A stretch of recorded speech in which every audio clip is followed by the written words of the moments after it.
happens every day. And in both periods, I data was literally new. One letter, three times take, two letters, eight times take, three letters.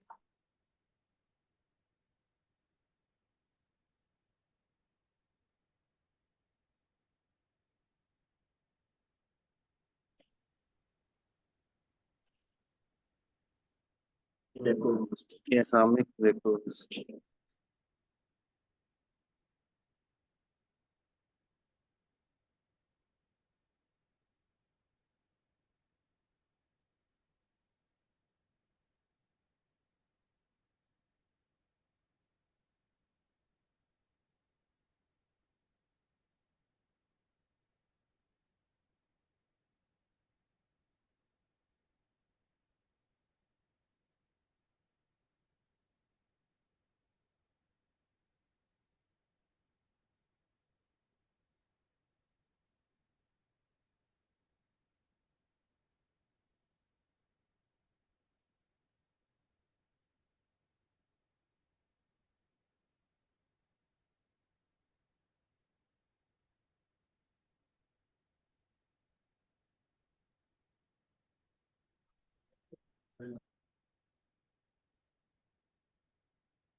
One of my friends.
Hello, try one.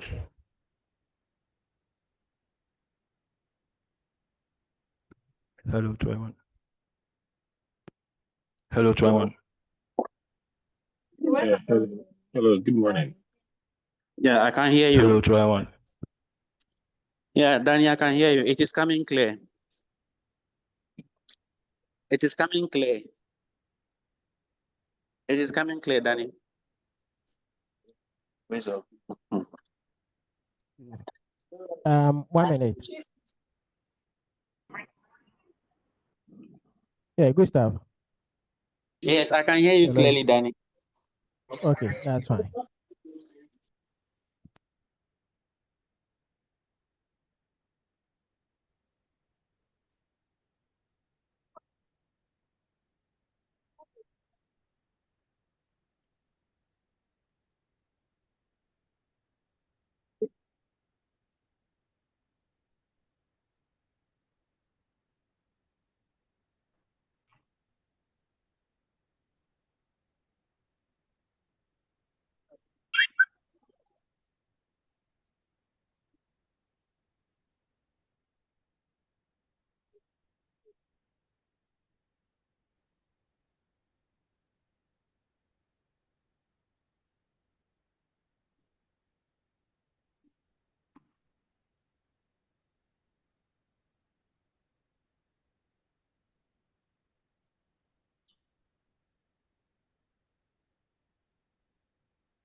Yeah, 30 people are doing it.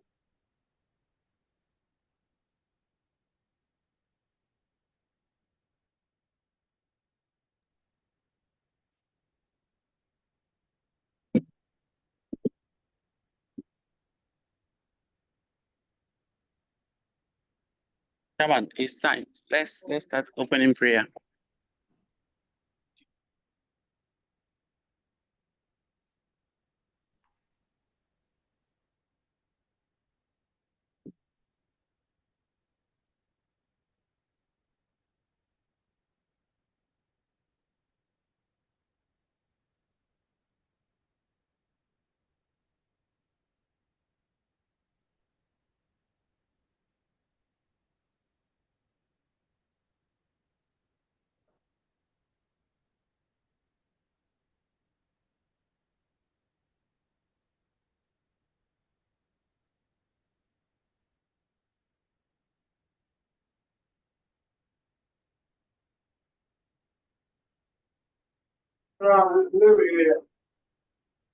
Bro, that's the one.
Hello.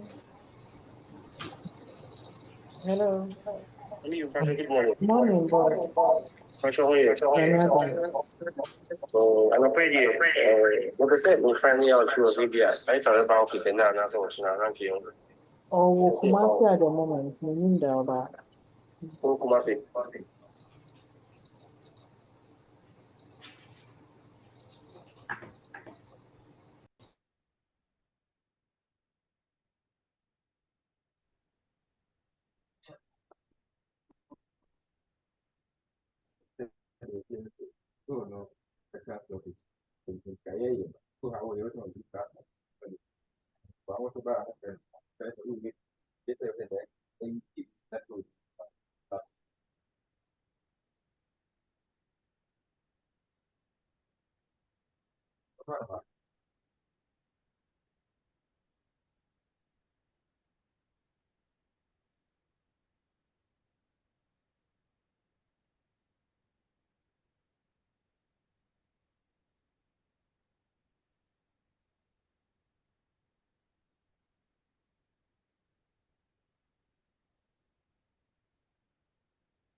Hello, hello. Good morning, everyone. Good morning. For the program. Good morning. Good morning.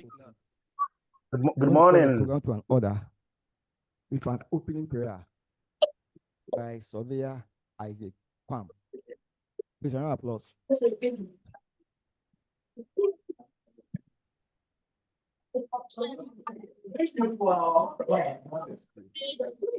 Our Lord and Master, this morning, thank you as an institution. We thank you as professors who brought us to learn and to be educated of excellence. We thank you even for the life that you have given us this morning. Father, we pray committing ourselves unto you, O God. We pray committing this program unto you. We pray that we are going to benefit from it and come out excellent. We commit our speaker into your hands, and we commit all our executives into your hands for bringing this program. We pray that by the end of the day, everything that we are going to learn, Father, will help us to develop our country and to be professionals as we call ourselves as surveyors. In Jesus' name we pray with thanksgiving. Amen. Thank you very much, Surveyor Isaac Pam. My name is I'm also Isaac. All right, are we going to have our GhIS anthem? You know, wherever we go, we have to announce our presence. So, shall we be on our feet as we go with the anthem?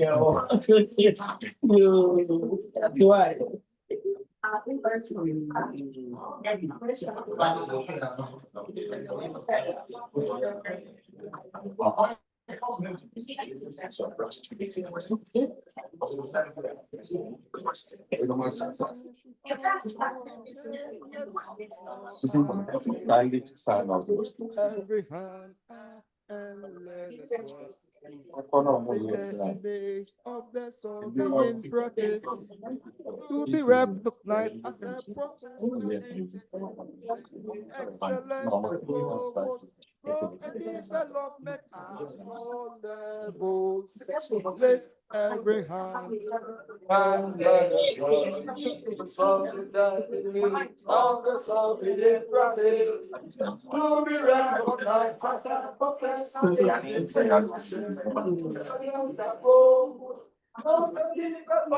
at all levels. Integrity, ethical behavior, development, sustainability, excellence, leadership, respect for profession. Let us come together to the praise of faith. No, I'm supposed to go. I'll open the year no after this. Prosper. On call program for which one? Oba.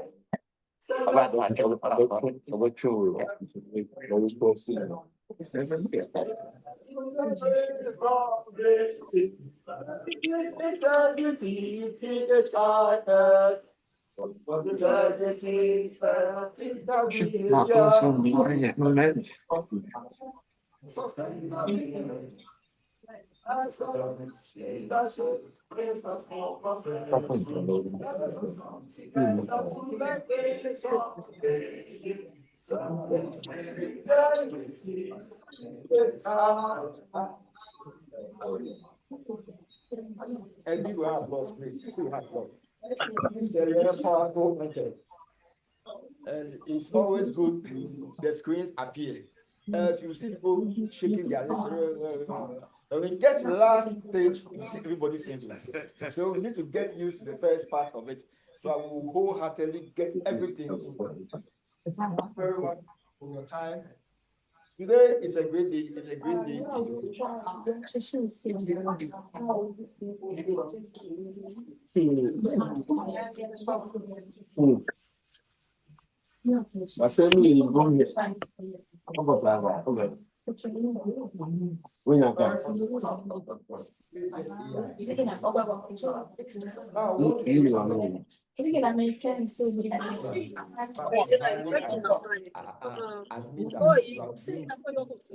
Wonderful members of the armed forces.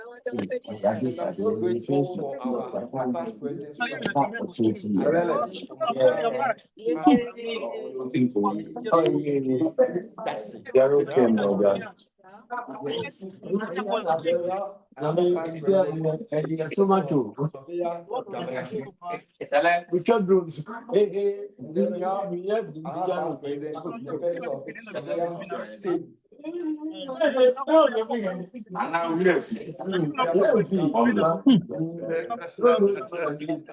Then we have our old and only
Colossians, I mean, you say there. For some time, I remit me, my remit at Yasupa, and then it's a new beginning. And also, but my apostle. Meeting you okay now, meeting almost someone. I bet meeting you on prayer, but presidents you go hospital, doctors, fresh meeting. Then woman here, yeah. Emmanuel Okwabi, can you please mute your mic? Emmanuel Okwabi.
distinguished fellows here and those on the call, colleague members of Ghana Institution of Surveyors, ladies and gentlemen, good morning. I'm very happy to welcome you to this important continuing professional development program of the Ghana Institution of Surveyors. Today's gathering reflects our collective commitment to continuous learning that seeks to position the surveying professional at the core of Ghana's development agenda. The topic for today, unlocking economic potential in the 24-hour economy, the role of the surveyor, is timely and thought-provoking. As the nation explores this bold policy direction, it is important for us as surveyors, whether the evaluation and estate, quantity, land surveying, or other related built environment discipline, to interrogate the opportunities, the risk, and the responsibilities that this economic model brings to this country. This CPD is novel because of its unique format.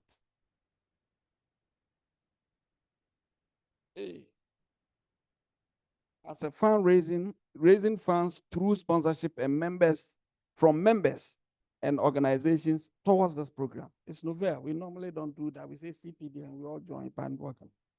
B, provision of certificates to participants and sponsors alike. C, post-event evaluation by the CPD subcommittee as lessons learned. And D, the time of the event, which is a departure from mostly evening CPD programs for all GhIS sanctioned CPD. I believe morning, normally we GhIS, we normally don't have morning programs, but it's a departure. Now, in conclusion, I encourage all of us to approach the discussion with open minds and to think critically about how our competences can be harnessed to create value, ensure sustainability, and to contribute meaningfully to Ghana's growth paradigm under the 24-hour economy framework. As we professional surveyors should therefore brace ourselves for the opportunities this governmental policy will bring to this country. On behalf of the Governing Council of Ghana Institution of Surveyors, I thank you for making time from your busy schedule to be here.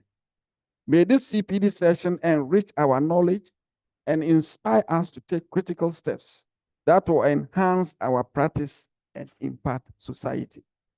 You are most welcome once again. Thank you, and God bless us all.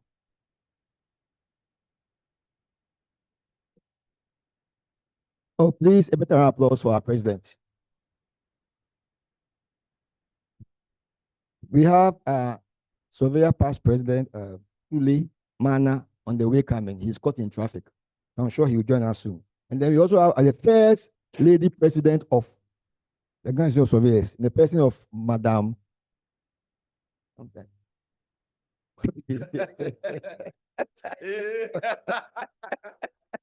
No problem. I accept the sanction. I accept the sanction. Madam Mrs. Fiajibe. Oh, please, a round of applause for her. A round of applause for her. You know, I'm so overjoyed seeing her. That's why I got confused mentioning her name. Great. All right, so I want to do this. I want to just put this small rules around. Please, we have you can put your message or your whatever questions you have on the page, which we'll make sure we'll read everybody's question. And those online, please just get yourself ready for fire. Put all your questions, your comments on the text sheet, and then we have the washroom. Please, this door is not working. You take this course. This information is not going to those online. Those who are here, you take the right course to the washroom. And then I want to introduce our resource person for this morning. Our resource person is the director and head of partnership and markets of the 24-hour economy and accelerated export development into bracket 24-hour plus secretariat. Office of the President of Ghana. That's where they are located. Now, He has over 25 years of experience in 51 countries, 36 in Africa, including Ghana, shaping policy design and operational implementation on Africa's international diplomacy, human and economic development. Our presenter has held numerous high-level strategic advisory roles with multilateral government, private, and international development organizations, including the Executive Office of the United Nations Secretary General, Office of the Assistant Secretary General, Offices of the United Nations Secretary General, Special Advisor for the Sahel region, UNDP Africa Bureau, Offices of African Eminent Persons, and Pro Forest Limited, where he developed international trade and supply chain standards, ESG, and roundtables for commodities. Our presenter holds a BSc degree in National Resource Management from Kwame Nkrumah University of Science and Technology, an advanced degree in Environmental Change and Management from the University of Oxford, where he was awarded the Norman and Ivy Lloyd Fellowship. Presently, he is a doctoral fellow in strategic leadership from Oral Roberts University, USA. With a round of applause, shall I welcome our presenter in the person of Dr. Ishmael Nii Amanor Dodoo. He loves to be called Dr. Ish, if I'm right. So, Doctor, currently we have about 115 members online, in addition to those who are here. I believe more will join in. So please, a round of applause again for our presenter. Thank you very much. I've seen about 4 presidents here, so your most excellencies. And we have one of our eminent persons here as well. It's very inspiring to see such people, because they have shaped this country and they have done a lot for this nation. Mostly have not been recognized, and therefore, please, let's put our hands together for him. We honor you. We honor you. Thank you so much. And myself and your president, we've been going back and forth, trying to make sure that this meeting happens. We're supposed to have it, I guess, 2 weeks ago.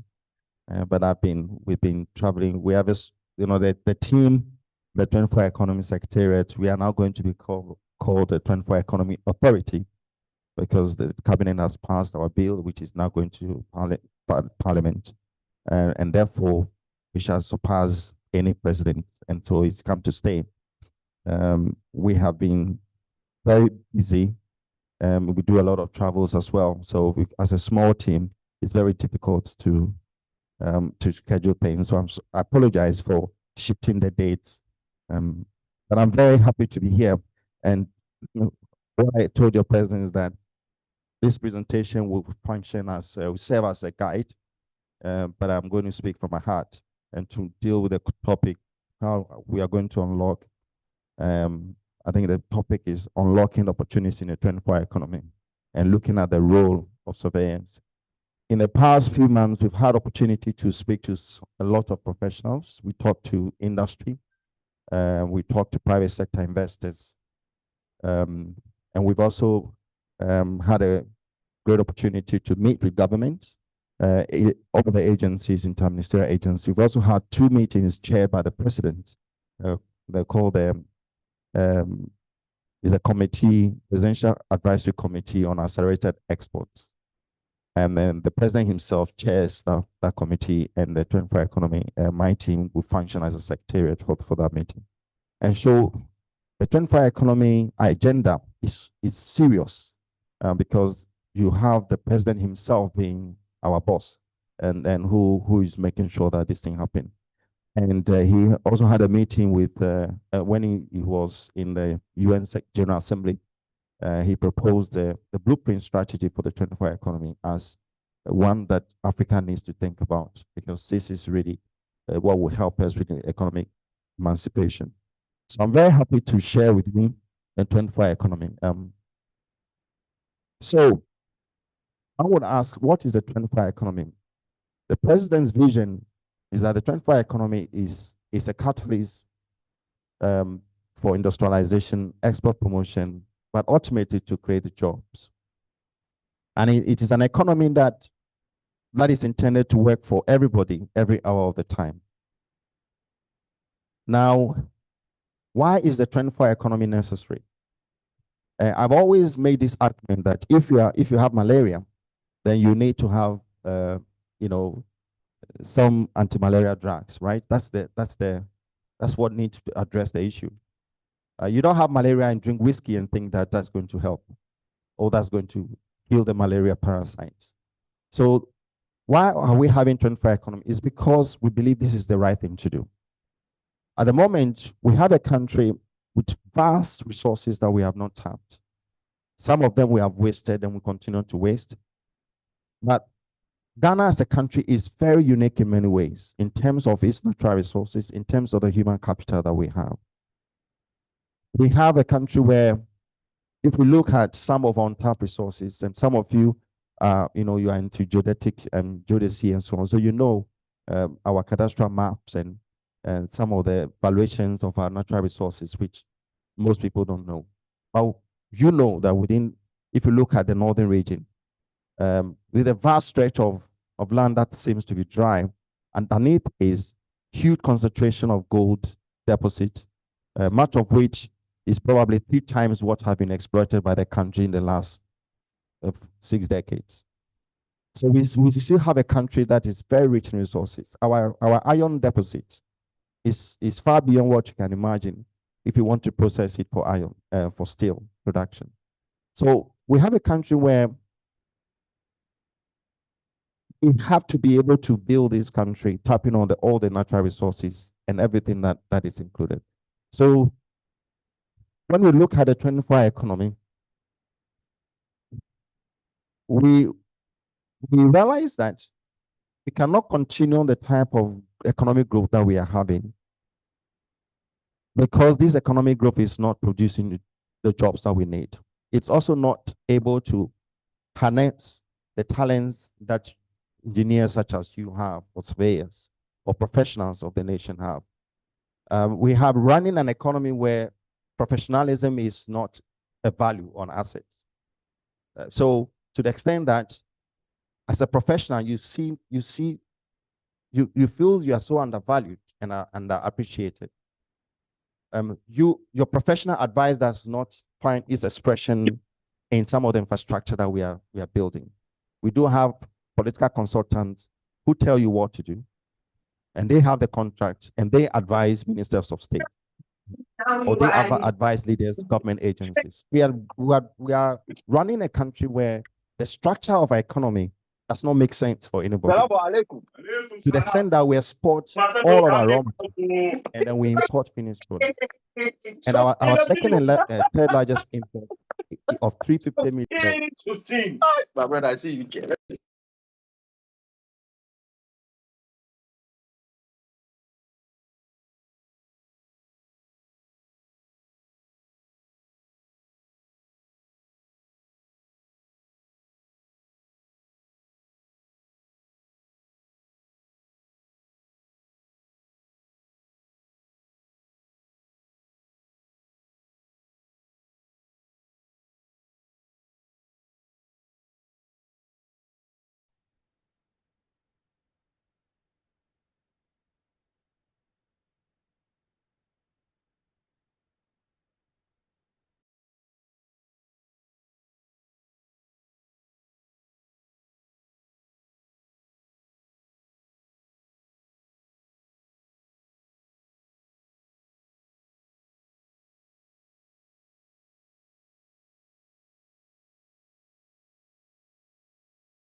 Parents could sell clothes to send us to university, knowing that when you come back, you actually find a job and you buy 3 or 4 times that clothes.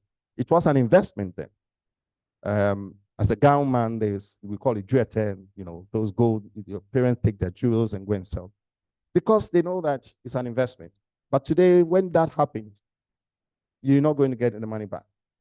So we are moved from the second category of poverty, which the librarian taught me, is called poor, from poor to poor.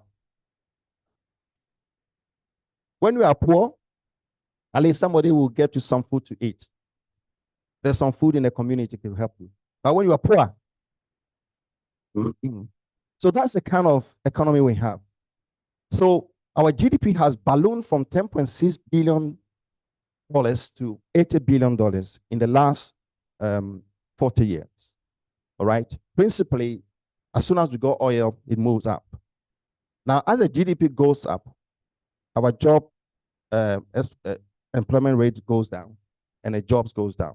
So for every dollar to the GDP added to the GDP, where manufacturing was about 30% of our economy, we're producing about 100 jobs, 70 jobs. But now, for having $100, we produce less than 20 jobs. So if we continue like this with the Yamwadia economics, I believe that this country will crash.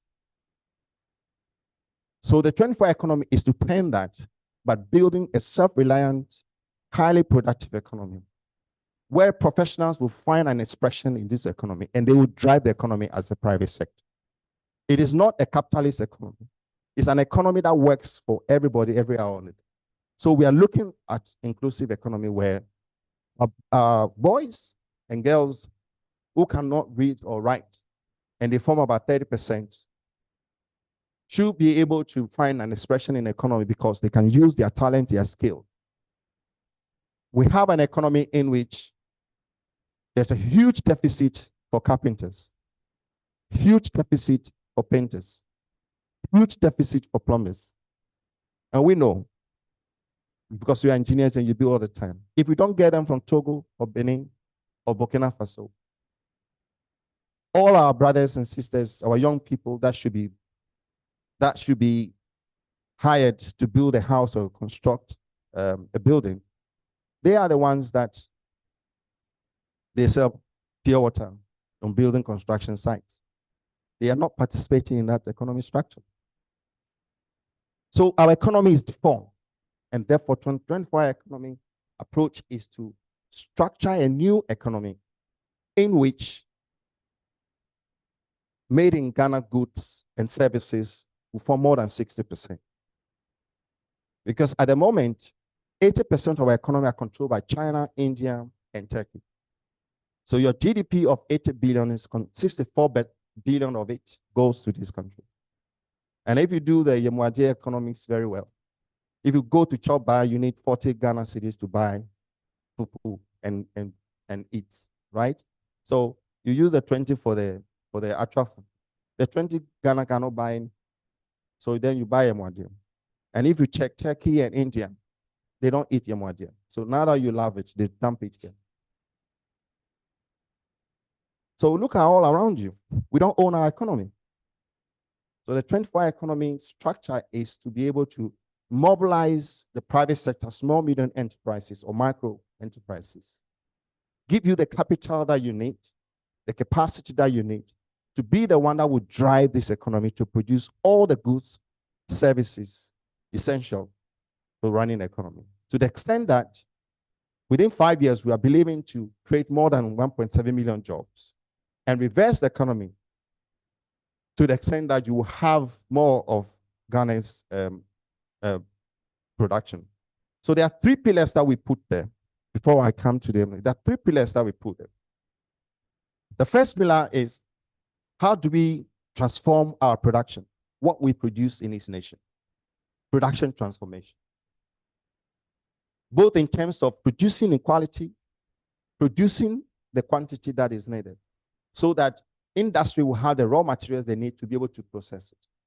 Producing in terms of the value chain that we have, so that when someone is producing cassava at Bodrasi, that person, that farmer, will have a consciousness of having at least 4 clients that is producing for. Number 1, the fufu seller at the chobas, and I understand there are about 200,000 choppers dotted around the country. So that's a huge market. Number two, the one that will process into a cassava flour. China needs about 100 million tons of cassava flour every month. Huge market, billions and billions of dollars. Number three, the one that will take the cassava flour to produce industrial starch that are needed for packaging all over the world. Not just for our packages here, but all around the economy, West Africa. And number four, one that will actually produce the ethanol that are needed for pharmaceutical, but also my favorite beer club. So if the Obotrasi cassava person would actually have this consciousness of this type of value added clients, then you will see that the way we produce to meet the quality standards that they are looking for. So we bring in quality standards in. So transforming our production, then the variety of things that we produce, that out of cassava can come 4 different products. Out of pineapples can come more than 20 different products, dried fruits and vinegar. So we are looking at extensive value chain. And as we make the value chain and building all the industrial derivative industries around it, then we are creating the jobs. Then we are making Ghana the powerhouse to feed 425 million population of West Africa, which has probably 1.05 trillion market economy dollar. So how much of that does Ghana want to tap into? Because already we are pulling the Sahelian countries towards us. They depend on us.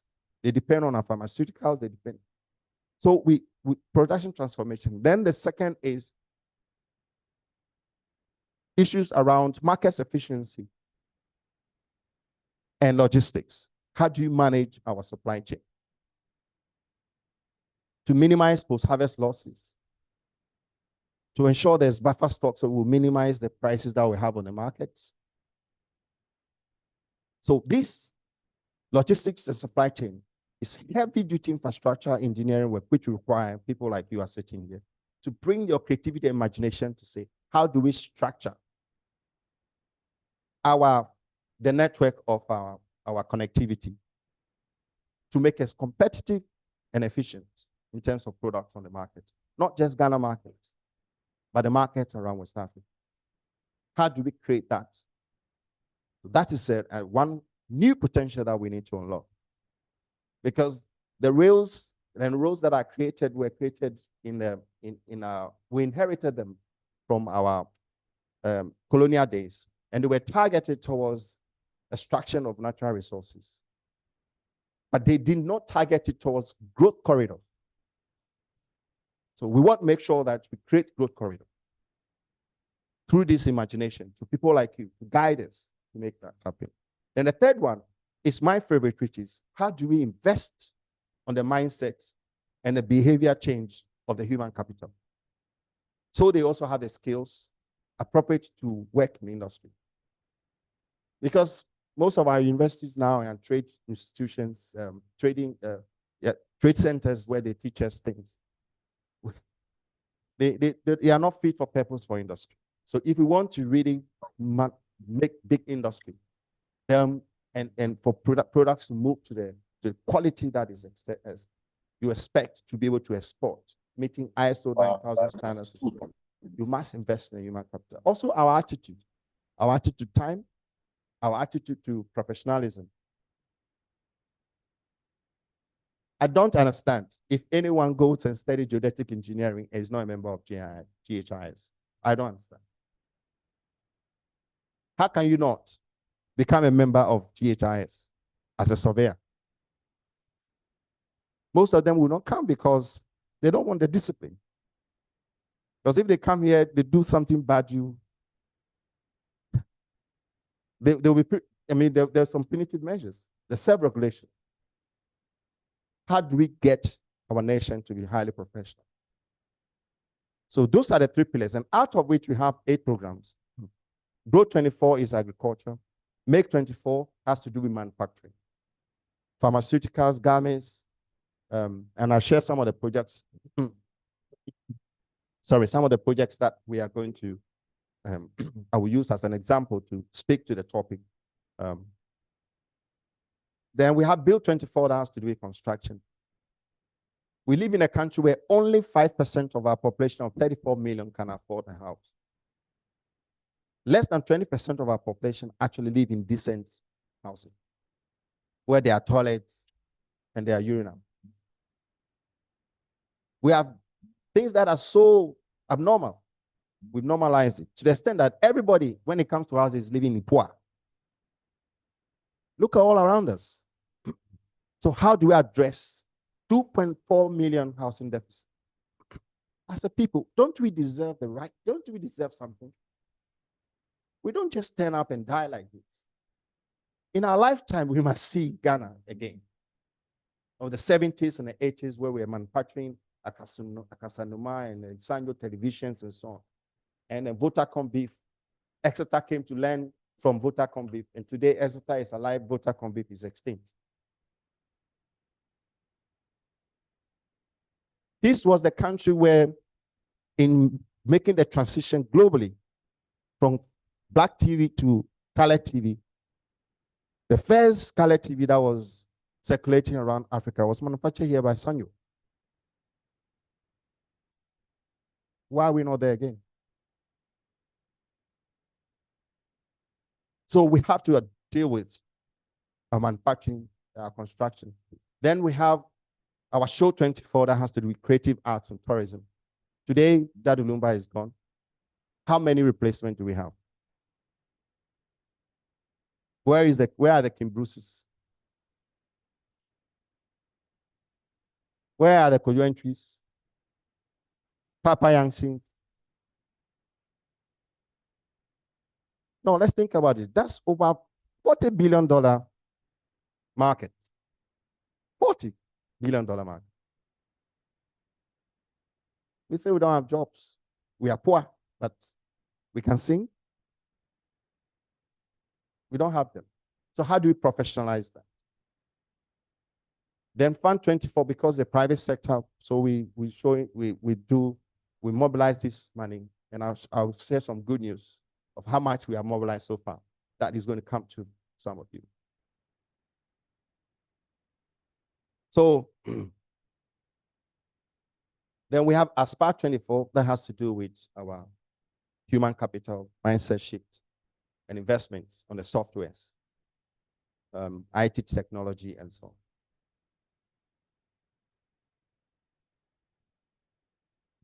So, then previous slide, previous one. Yeah. So these are the 8 programs. So you will see that within the 24 economy, we are touching on all the productive sectors. And most of these productive sectors, we are going to, and we are going to implement the program by creating a production zone called agroecological parks, where we actually will produce mainly the agricultural products. The industrial parks, where we are going to do the manufacturing and producing industrial quality. So I show some of the projects and be able to then tell you those are the new potentials that we have unlocked that we believe that we'll be able to help. But then as private sector, as business, how do we ensure that the 24-hour economy can actually happen? Because our idea is to mobilize private capital and to mobilize investors to come in. And I would tell you with confidence that money is not the problem. We put together 120 capital managers, wealth funds managers, and they told us that they manage about $100 billion a year. $100 billion a year out of Ghana. Of course, some of the money they manage wealth for people like Elon Musk and others, but there's a lot of money that is circulating. They want to find a place to settle. Okay, so if you make your country, if you design an economy that can attract that funds into projects, then you'll be able to attract. So funds is not a problem. And when we also look at our pension funds today, it's in excess of $10 billion. That is sitting. That has to be invested. So I want us to be rest assured that money is not a problem at all. What is a problem is our creativity and the use of proceeds, to find the use of proceeds. And because we are going to head into that, that's where I'm very happy talking to people like you, because you are the drivers of this economy. So the first thing a private sector or someone wants to look, if you want to come in, is to look at availability of land. So we have a project called, and this is where we also need you. So what we hope to do and trying to do is actually to build what you call a participatory land access model. We want to avoid a situation where government have taken lands from people, and there's a lot of challenges around it. Private sector is high risk for any private sector to come and invest in a land that is contended by 200 people. So we are looking at participatory land access model, and this is how it works. Every landowner, you convert the value of your land into an equity in an investment. So we have an investment that is coming through about $50 million. The community that has put their land, they put in 10,000 hectares to it, is converted that into 20% equity in the $50 million investment. Now, by just signing that contract, that community can leverage the money to start creating wealth for themselves. To just they can borrow from that and then use that to invest in something else. Okay, so we want to make sure that landowners are actually real, their land become real assets to them because they contribute that into the program. And because it's a trust on which you become a shareholder by way of equity, there's no contention, and this could be in perpetuity. And you don't lose your land, you own it, you can decide to sell it. This will solve a lot of the problems that we have, for example, in Greater Accra, especially for the Ghana. So what we are trying to do, for example, with the urban vegetable production program, is to be able to get clusters of lands in Ghana rural areas, convert that into vegetable production, where they will turn that into an equity share in the value of that initiative. So that's what we're trying. So you sort the land. We are working with Ghana Infrastructure Investment Fund to be able to build a bulk infrastructure that any investor would need to come in. All right. So that if, for example, somebody wants to build, own a soy corridor to produce soy for a wide range of things, either through the oil, to process the oil, the soy oil, to process it milk, to get it poultry feed, and so on. There are people that are coming through with massive investment because soy is a lot of money overseas. And we are actually, by the way, we're having countries that want Ghana to produce for them. So Qatar, for example, want us to produce some of their vegetable products and some of their food products. Of course, through halal certification. So we're going to create corridors for production. So we must be able to produce we're going to produce for specific countries. We're talking about Malaysia, Singapore, the Gulf states, and so on. So this is exciting time. We're talking to Calvin Klein. They want to produce their shirts here. So they already have a contract with the North Shore, I'll show you, in the northern region. Louis Vuitton and so on. Because they are moving their money from Vietnam to Ghana. So that will become the habit. So very soon, when you go to Paris, the suit you go and buy is actually produced from Ghana. Very soon. So this is some of the things. So we get infrastructure sorted, and we work with you as a private sector to design. Now, what is for this? The government is backing you. We're cutting the red tape, and we're taking politics out of it. The government coming in, making sure that we have incentives, we have some tax rebates, regulations, policies are all aligned.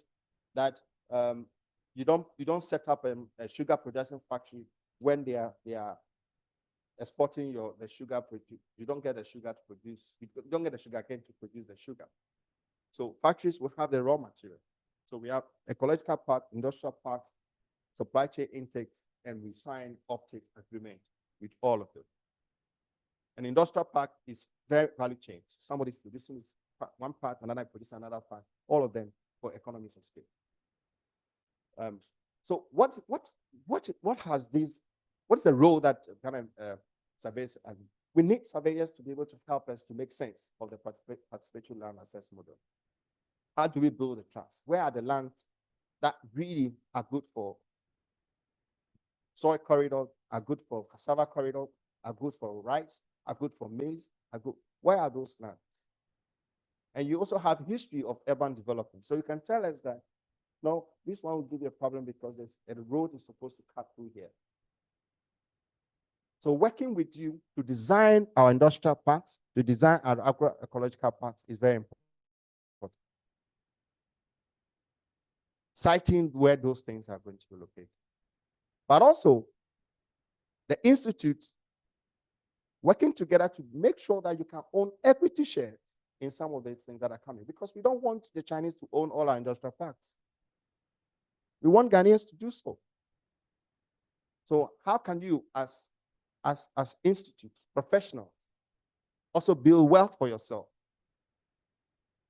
That's also one, that's an opportunity that we see.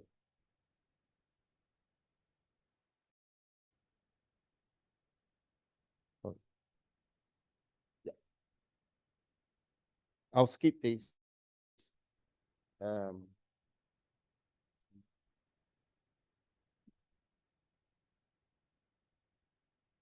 I'll this because I think I want to speak to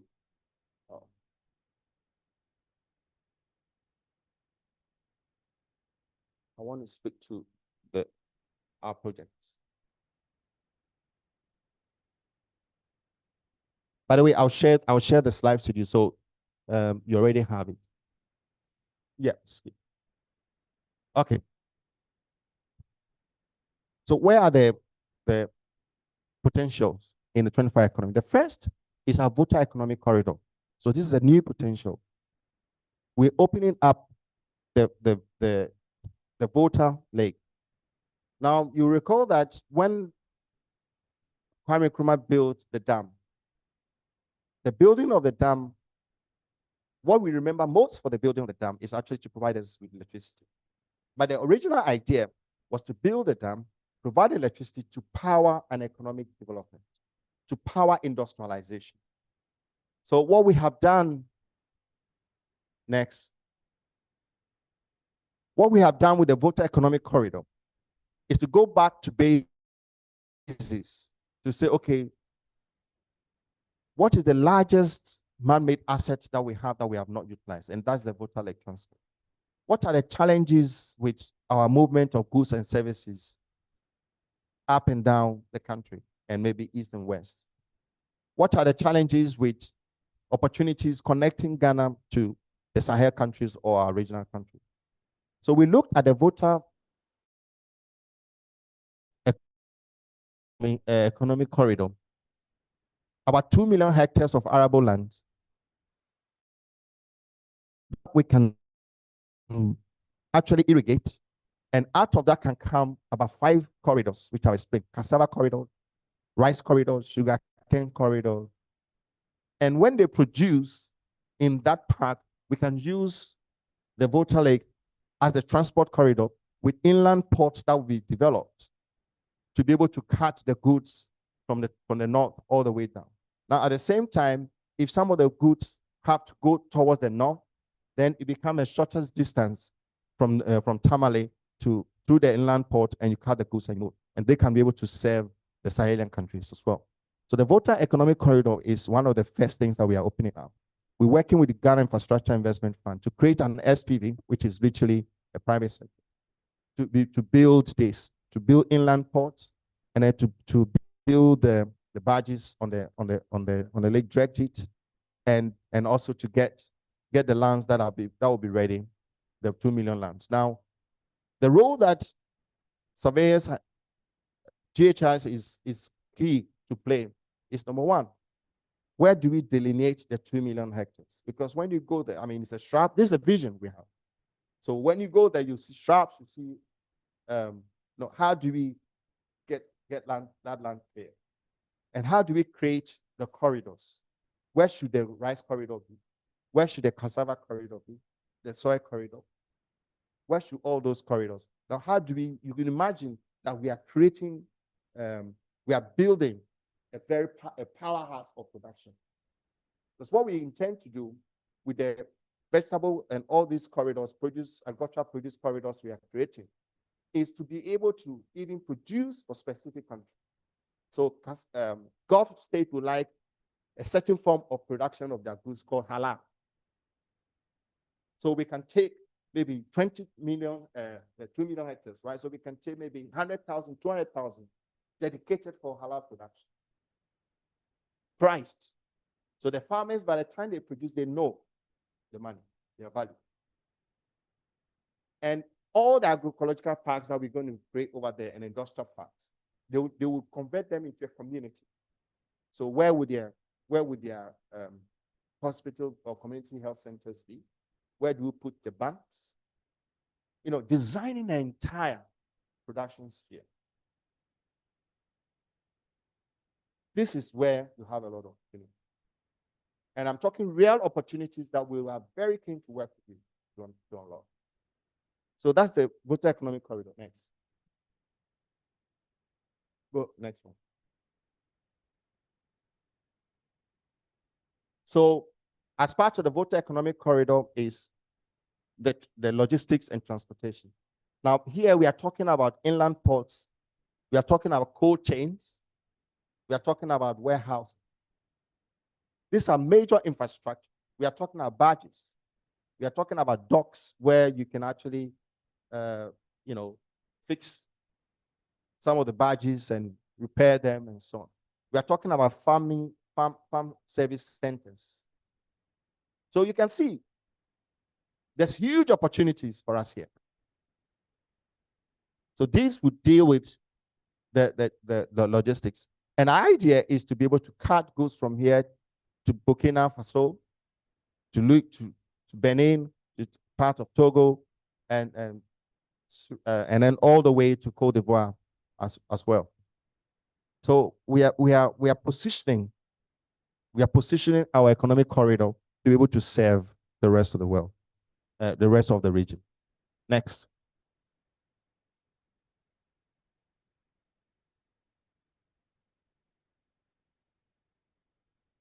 Now, critical to the voter economy is economic corridor is the Tamale. We have decided to set up the Tamale Airport as a cargo Tamale Air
of cassava.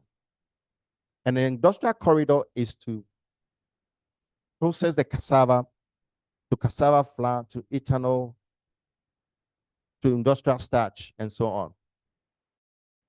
Now, one of the things that is very to note is that we import probably 1.2. We import about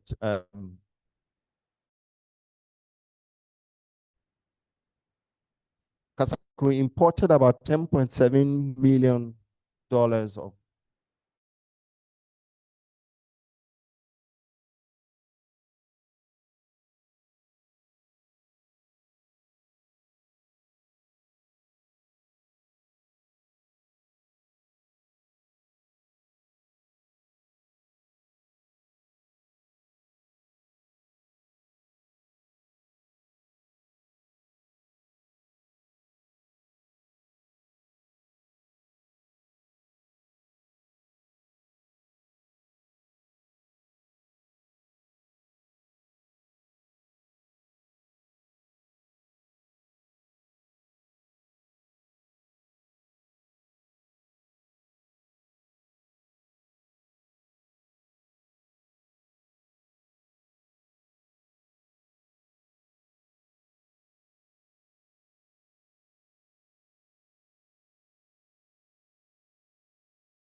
Into the bumper name.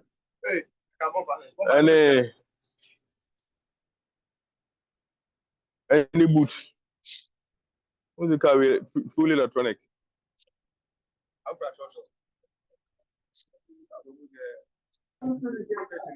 I wear cool electronics. I can't And then decide the man it. who I can't decide it.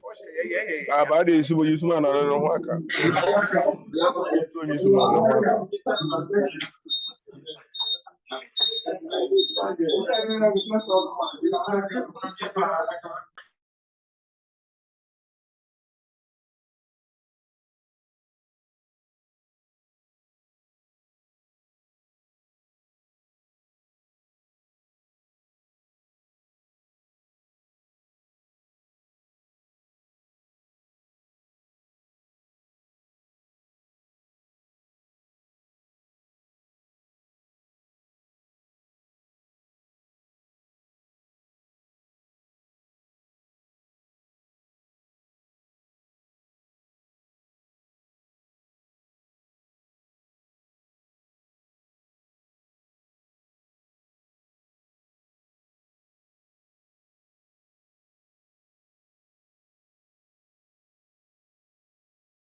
So we want to turn that around as well.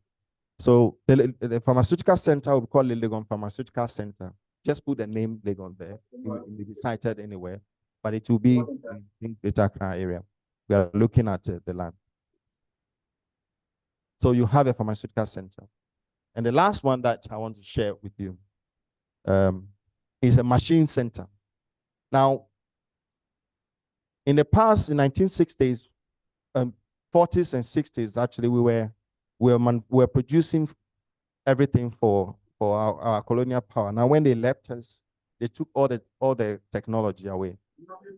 So even when you want to set up any industry, you have to necessarily import the machine.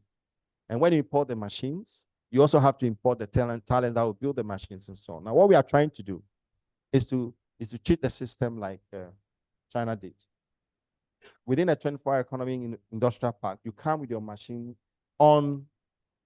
unassembled with 1 year or 2 years parts. And then the machine center would make sure that every machine that we use in an industrial park, they can produce the parts here. And learn the technology as well.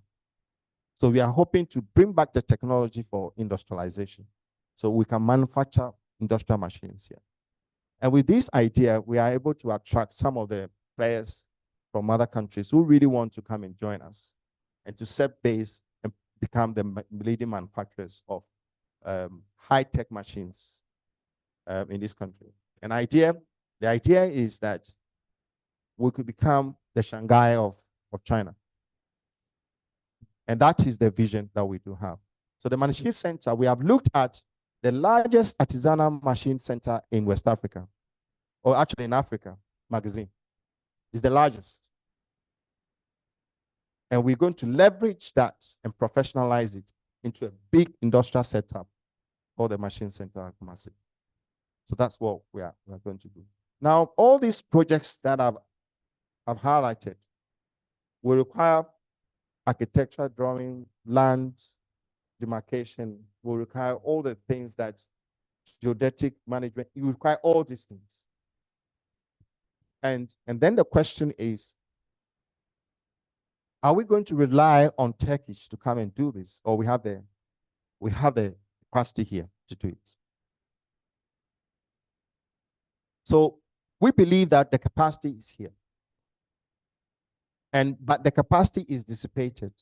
And why I'm very happy to be here is that through GhIS, you can consolidate the capacity to look at the different streams of work that require what capacity within the realms of geodetic engineering, so that we already will prepare our own people to be the ones that will build the industrial parks, will build the agroecological parks.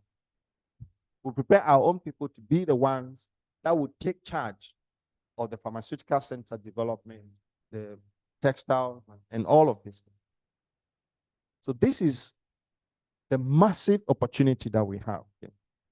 And it means that we have to professionalize ourselves. And one of the key professionalizing area is I call it the software. It's discipline, professional discipline. To the extent that when you are constructing something, you don't leave a defect so that they will call you to come and patch it up. So as you build, you create jobs for yourself. If you build excellently, by the time you finish, the job is already there for you. Because most of the businesses that are coming to the industrial park, their vision is economies of scale. Out of Ghana, move to other countries. Out of Ghana, attract other countries. So anyone who will work in an agroecological park, industrial park, is already international. That is the type of, and they want to be able to come, being able to tell them, we have the human capacity to build an industrial park for you.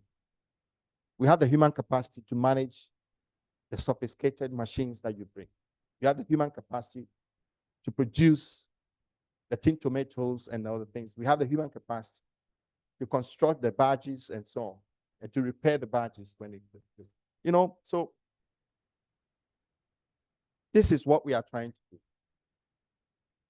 So discipline, in terms of professionalism.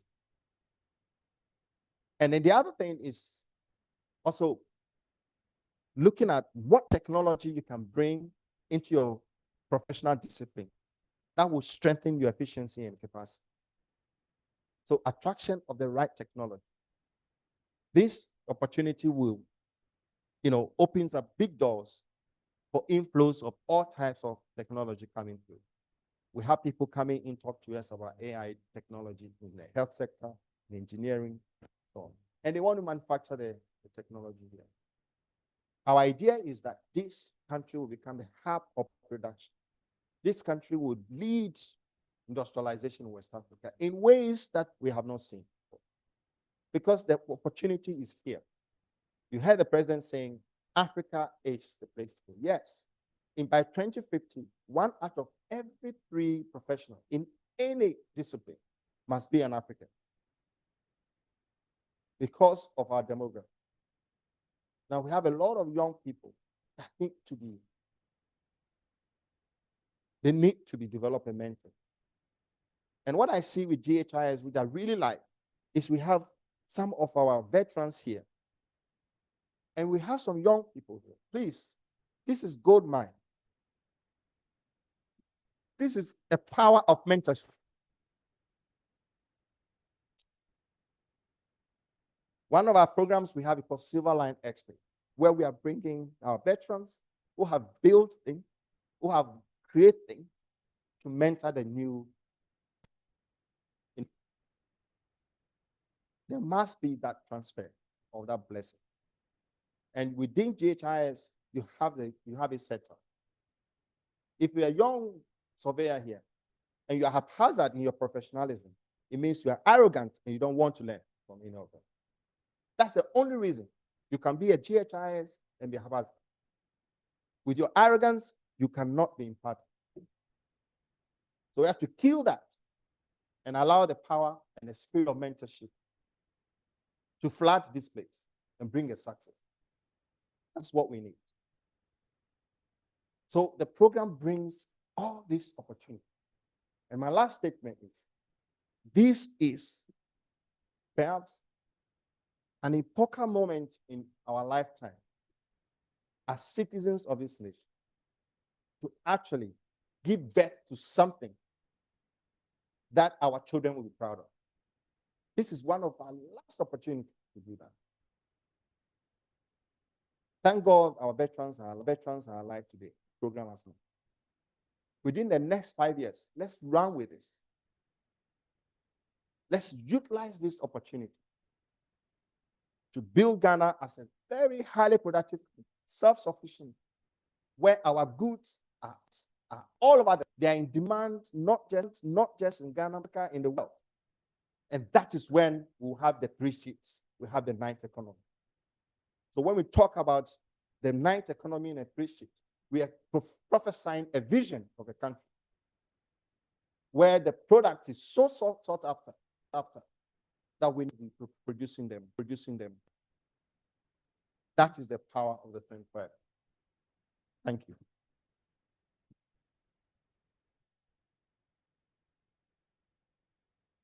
Please, a better round of applause. A better round of applause.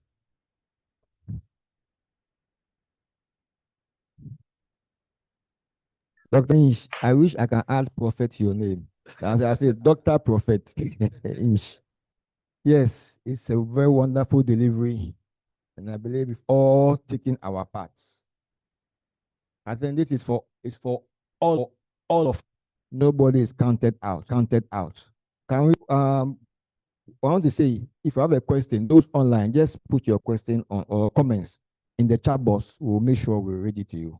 If you have a question too, you can just lift up your hand and then I'll call you to respond. Okay, without wasting much time, can I questions?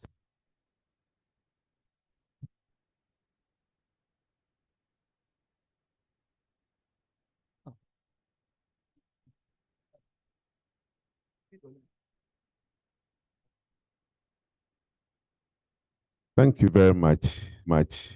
I say that I have been most inspired by this presentation. Some of the things are quite familiar. Sure, a lot of the people that this country has attempted to walk this path before, and for you to look at it and be so in come up with this 24-hour concept is that there's something good somewhere. You need to look at it critically. I think for every research, you look at what exists and then you make projections for the future. And listening to you, I believe that a lot of these challenges that have confronted us in the past. My main issue is about what exists now. We do 8 to 5. How we into that 8 to 5, you look at all the inefficiencies. I mean, time in an office, you get in at 8 o'clock hoping to start work as a young officer, and you are told, have you had breakfast already? Go and find something to eat. And we just loiter around and it is 5 p.m. and we go home. I believe that if we make this 8 to 5 more efficient, maybe we will have to rechristen this 24-hour thing so that we make what exists now more efficient. It is very, very critical. It is sad that you look at people, even after lunch, they still loiter around and then they come in late and all of that. I'm happy that you talked about the mindset thing. It is very, very crucial. Everything that we do is about the human being. If AI has to do something and I don't press the button, AI will be waiting for me. So I think emphasize very much on the Ghanaians' mindset. And let us believe that this whole thing is for us. We can make our country better, not the Chinese, not the people from Turkey or the US. And so that is my contribution. I've always wanted to meet somebody from 24 hours to let them know that, please, let us look critically at the 8 to 5. And then that will be the foundation to build on. Thank you very much.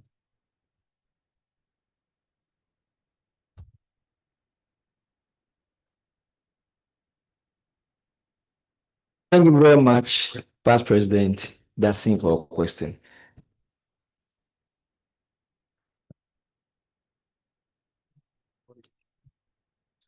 I just want to say very quickly that you're right. You're right. The idea of the term for economies productivity. The shifts will be necessary. You know, you're highly productive. Demand is high, and you are attracting other markets. And there are a lot of companies already now who have signed out to our 24-hour, which called 24/7 readiness campaign, who are actually producing number of countries, and they run the shifts already. So this is necessary. But the emphasis is not more about the shifts, it's rather about efficiency and high productivity that we are talking about. So one of the things we are doing with our program called Aspire 24 is to particular issue. How do we make sure we are very efficient in what we are in within the hours that we work? Some have even propounded that we don't need to work 8 hours. You can work 6 hours and produce 3 times what you are able to do within 8 hours. So focusing on that and using that to change behavior and you know, and give the attitude that are needed. In fact, we cannot sustain the 24-hour economy if we have the same attitude and the mindset that we do have, because companies that are coming here have expectations of their work. Thank you very much. Quite an exhilarating teaching, and I think it's really brought up a lot of memories. The well-intended, my worry is about the structure of our governance, and I will talk it up with my personal experience when I was middle level. You tend to see that the structure of the governance itself stifles initiative and really undermines the independence of the professional. We see it all the time. It is something that you will have to look at. Officers are tagged MPP or NDC depending on which government comes about. And sometimes you think that someone is a Maradona to be able to become MPP for a period and then the same time become an NDC, and then after a change, which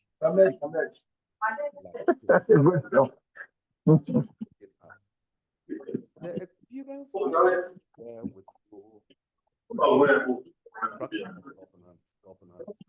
when you go to parliament, you tend to see that really they are brothers now.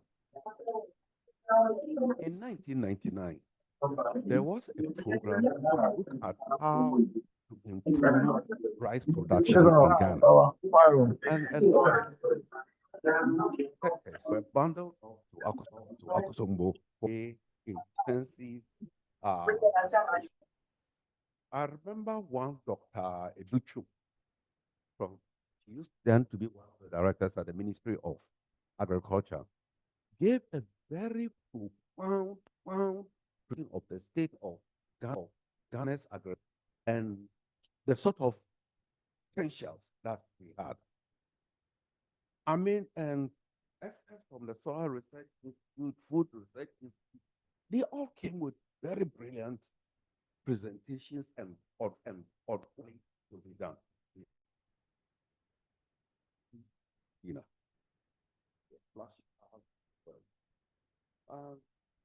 the following point, we're all told that anybody who wants to bring his spouse to the meeting can go back to Accra.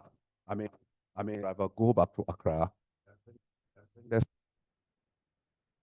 Of course, there was a lot of murmuring. Some people actually send their drivers for their spouse. At that time, I'm sorry, I'm taking a little bit of time, but just look at not felt became okay, then there was a caucus meeting among the parliamentarians. The long and short of it was that despite all the positive things that the technocrats present, with a very compelling evidence that Ghana would stand on its own as far as rice production was concerned within a period of 5 to 10 years, if we followed a certain path. At the end of the day, the conclusion, we were so dependent on rice that if governments went ahead, start implementing this, it will create hunger, and therefore we should maybe revisit the issue after 10 years. Back to Accra. But at our per diem was 40 cedis a day. But for this particular one, we got 200 cedis a day. So you ask, external influences, can they come and influence this program? So it's something you should watch. One I should talk about is a GMO experience. And we are seeing this so much in Nigeria. Wherever local people resist MGO, then you find Boko Haram and the Islamic terrorists harassing them and the rest. Possible that certain do not want us to go forward. How will the last but not least is dependence on sponsorships from abroad. In the land sector, we have seen it several times. Investment in land, investments in land administration and the rest. And the conditionalities that are imposed make it such that it becomes a non-starter. So after maybe 10, 15 years of going along a certain path, nothing happens. I would just want to caution of how these experiences, and there are a lot of us in this room who can share such experiences also. Thank you very much.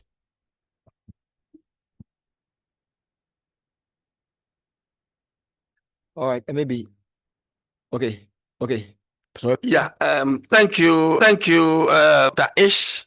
I want to now talk like the president of Ghana Institution of Surveyors here. So you see it in that context. Sitting here, I was very surprised, and I was that things could come out with such an innovation. I heard you making mention of land acquisition, the work of surveyors, and what have you. I want to find out a member of the institution working at the secretariat that you can, because right now you are talking about land acquisition, but all the brains in land acquisition, they are here. The turf is not smooth. Members here have been deeply involved in decision, organizing, but with all what you are propounding, do you have any of our experts there at the secretariat to be guiding you? That is the first. Or is it now that you have had this engagement with us, now you are going to institute professional to take our knowledge and work with it? Because demarcating the lands and doing this thing, first you have to prepare a base map. We have the people here. Two, you have to also look at compensation. Because the trigger points that people, how are we going to do it? So I want to say, inquire whether there are some, in quotes, political consultants already in your fold, or we should praise our to have a close end with the secretariat, because everything else begins from the land. If you fail in addressing the issues of the land, this program, we should forget it. It will not happen. That is why the preloaded. So sitting here, when we were all confronting with the issue of 24 hours, and what it stands for, what it can do leading to the election. At a point, it was like a mockery, because people who to us like you doing now were not there, and all of us know the definitions and everything were weird. City, at least I don't know, the 24-hour is gone, but this one I can say is Ghana economic renewal. That one would have caught on, because this one is more than the 24 hours we are looking at. If I am not mistaken, I want to know, especially from our point as surveyors, where are we? Are we at the table, or you do everything and come and whisper to us, come and be too late? Thank you. I'll start by coming from your side, and then I'd like to the Land Commission. There are some surveyors, people from survey department.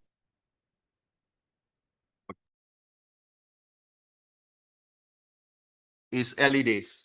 This is very opportune. Last week we signed $500 million.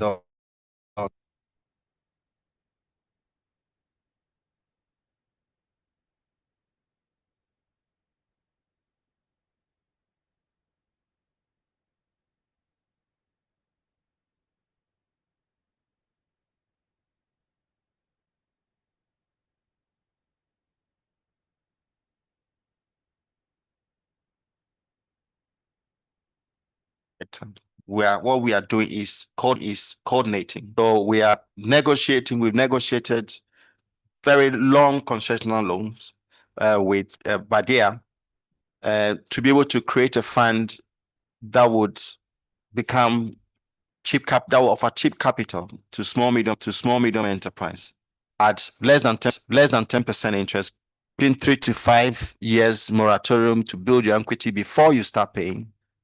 It's not collateral. And we're even hoping that we can shift it down to less than, truly less than 10%, 5%, 7%. Negotiated that so that you can have to create a fund. It's called SME fund. All right. So it gives professionals the opportunity to be able to go for this particular money and then build what you have to do. So I want to emphasize, this is not government, it's private sector. It's not public money, it's private sector. And that helps us to manage some of the risks associated with the politics, as you know it. So, and I'll come to that point. But to your point, what I think is important is that now that, and that is the very reason we are here, is to build these strategic partnerships so that we can work with you on this. We have spoken with the Project Managers Association as well, also Association of Purchasing and Supply. And so talking to you is great. So from today, you can take my word, we'll have to structure how we make the relationship. And as I said, I believe that you play a very critical role in the construction of industrial parks and our agroecological parks. So how we do that is something that we need to co-create it together. Yeah, and of course it's private sector, so you'll be paid for the work you do. I believe so. Now, the other point is vested interest. We are very aware that, for example, the major importers of these dumb poultry products who are making $4.5 billion for the past 10 years will not be happy. So they will want to sabotage our program. We are aware of saboteurs. And we're also aware that what we are doing is an economic emancipation program that Africa actually needs, not just Ghana. Africa needs this. So it has geopolitical implications as well. And the very reason why we are working with private sector is so that they will de-risk this kind of investment. This is private sector money. This is individuals who are driving this. These are Ghanaians who are owning these businesses. So it will surpass any political influence at all. We are not taking the money from government. The money is going to come for the private sector, who then takes the money, work with it, and pay back. So at the end of the day, the agroecological parks we manage by own by private sector individuals, some of which will be Ghanaians. We hope most of them should be. Industrial parks will be managed by Ghanaians, we own by them, by private sector. So, and we believe that the success of the 24-hour economy will come from you yourself.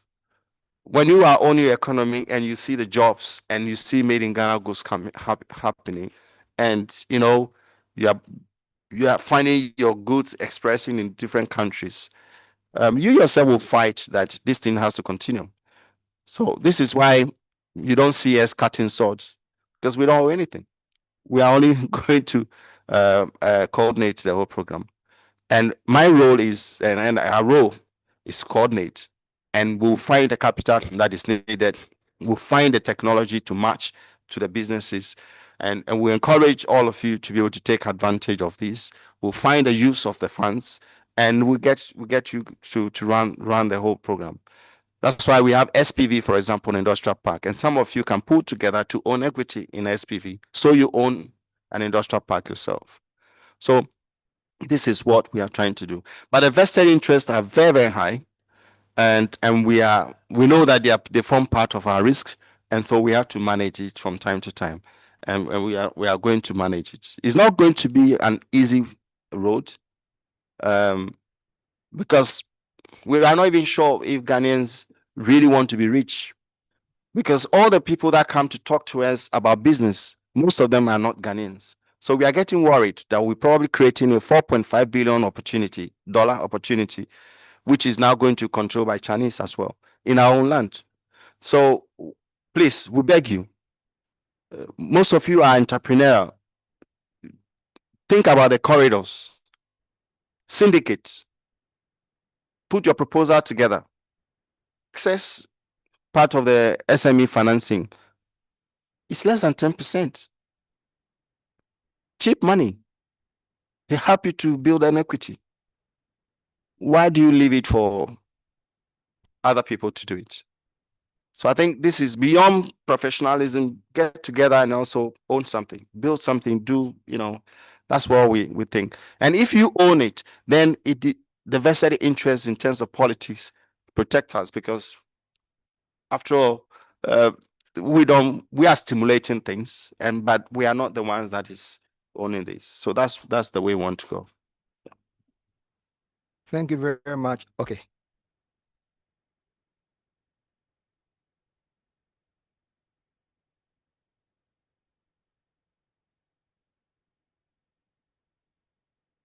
It's not coming. They say as we speak. Thank you very much, sir. 24-hour economy. All right. 24-hour economy. When it began, as the president said, there were so many interpretations. The following day after the election, somebody at about 4 a.m., I was doing my truck, we was reading. The light was on. You see, yes, 24-hour economy, 24-hour economy. Personally, what does it mean? What does it mean? Why do you expect my teacher in class 1 and 2 to work in the night, 24-hour economy? No, so until you have explained what you have said, honestly, I don't know why 24-hour, so-called 24-hour economy is. Sincerely, I don't know. Now, 24 hours to bring people like me. Why don't you change the name as the president hinted? If I even get a name, but it's a very long one. Why don't you change your name if it's not too late? Ghana is self-sufficient economy. Self-sufficient. Whether it's 24 hours we work, 10 hours we work. Once we are sufficient and we are eating what we grow and we grow what we eat, that man who died, it's okay. All this we said and more. When you take Kwame Nkrumah's 7-year development plan, they are all dead. The only thing which is not there is the word computer. Because at that time, there was no computer in Ghana. In America, there was computer, but a big building. Yes, big one. We didn't have computer. So that is the only thing not in a 7-year development plan. All that you have said is there. If you don't have a copy, come to me. I'll give you a copy. You can scan and bring it back to me within a second. I won't give it to you like that. When we insist from, it was our Bible, 7 years development plan. Now you said, will it be sustainable from one government to government? How do we change governments and then kick off programs? You say we are an authority now. What does it entail? The sustainability of the project, change of name from what you were to authority. What actually that authority, what does it bring on board? What is the end result of that? What benefit do we have the word authority? Thank you. No, thank you very much. I'll start from the sustainability. So, Kwame Nkrumah was kicked out, but VRA is still there. So that's what it means. We actually similar to VRA in terms of the way we're constructing ourselves. The name, well, 24 economy. The name has become like a brand, to be honest.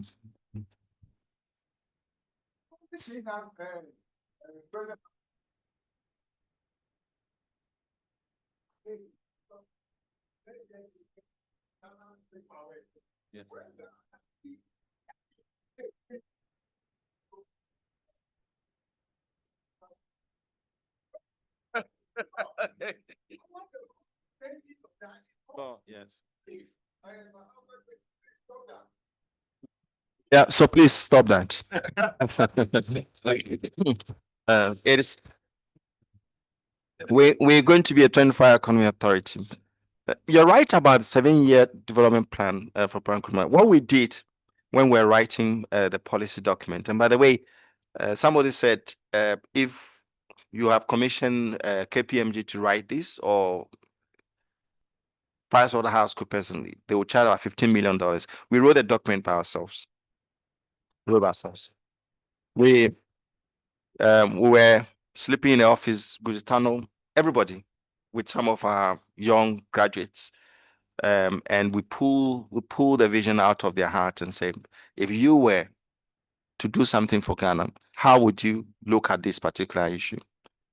And that's how come. And when I read it all the time, I get new ideas all the time. And I'm very grateful to God that He gave us that wisdom to be able to write it. And we didn't know what we wrote until we read it. So it must tell you that this has been an inspiration.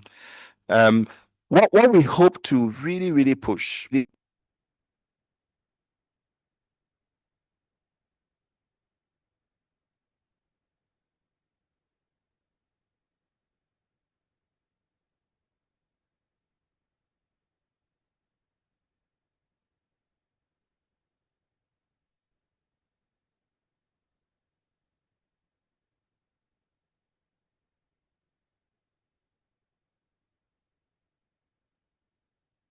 This because it's an inspiration.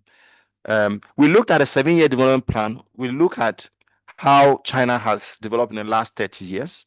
We looked at all the things that Ghana had wanted to do, all the plans from Vision 2020 to 1D, 1F and all this. We looked at everything together. And you will see that, as our colleague said, most of the things are common sense. They are not new, but they are re-articulation of a vision that we should all internalize.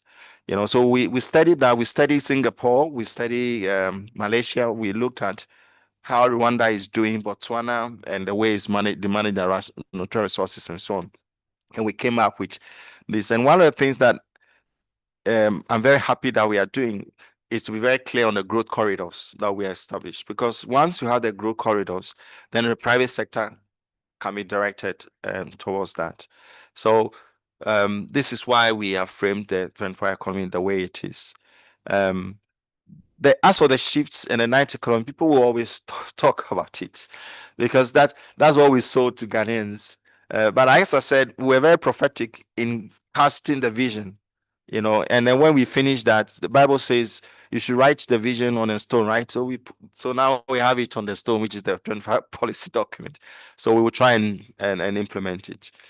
But really, it is for you to take charge and implement it.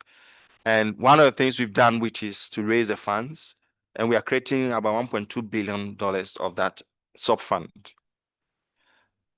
so that we can release cheap capital into the system, and also force the banks to become proper banks, because our banks are not proper banks. They have to really work. So we met all the banks, and we met all the board chairs of the various banks. We also met pensions, and we are talking to all of them. We are getting them to get involved. There's a possibility that they will create something on a security exchange so that our kinky sellers and so on can actually subscribe to shares to own some of the projects that we are doing. We are very keen that we actually own it. So these are some of the innovative ideas that we are bringing. Thank you. Dr. Inch, I want to take some questions from the chat box. Oh, okay. Thank you for the opportunity. I am very confused about the fact that 24-hour economic representation is for private. I'm confused here because what I wanted to suggest looks like you need a government to do that. You see, all I'm trying to say is that the Ghanaians want to take market from the Chinese, the Koreans, and the rest, and we become the masters of our own economy. Yeah. So in that case, it looks like the Ghanaian has to be sort of changed. He has to be improved. 24-hour economy. When I was in the secondary school, apart from classes and the rest, when you closed in the night, late in the night, 7, 6, 8, that people were at prep and the rest, I found myself and my friend in the workshop. You see, we as Ghanaians go through secondary school as a routine. We just go through as a routine. We learn mathematics, science, whatever. We just go through and we come out. And when you are working, as I stand here, whatever I'm doing on this earth, there is no aspect of it that I cannot do personally. Whether it's science, whether it's reading, whether it's literature, I do it personally. So I'm thinking that at secondary school, we should take some few subjects, 1, 2, 3, 4 subjects, very serious and almost compulsory for every child. Instead of English, history, geography, and the rest, I'm thinking about technical drawing. I'm thinking about mathematics, and perhaps you can add anything. You see, when you leave secondary school and you are working as an adult, or you want to work to take a lot of markets from Chinese and the rest, you should know how to take care of your machines. You should know how to do that. So I'm suggesting we should let technical education, like Kwame Nkrumah wanted to do. I went to GhIS, and I want to say that technical education, especially technical drawing, is a great subject. It's a wonderful subject because it opens up everything for you to do. So that when we are handling something like this, the Ghanaian knows exactly what he's doing. You don't come and you say, I'm a lawyer, I'm a historian, I'm that. That is good. But we should be masters of the machines that we use, masters of the corridors that we are creating. So if I am understood, I would like to end. Technical education in secondary school should be almost compulsory. Thank you. Very quick one. Very quickly, the idea is not to sack Chinese or anybody. No. Let's do it the way they even did it.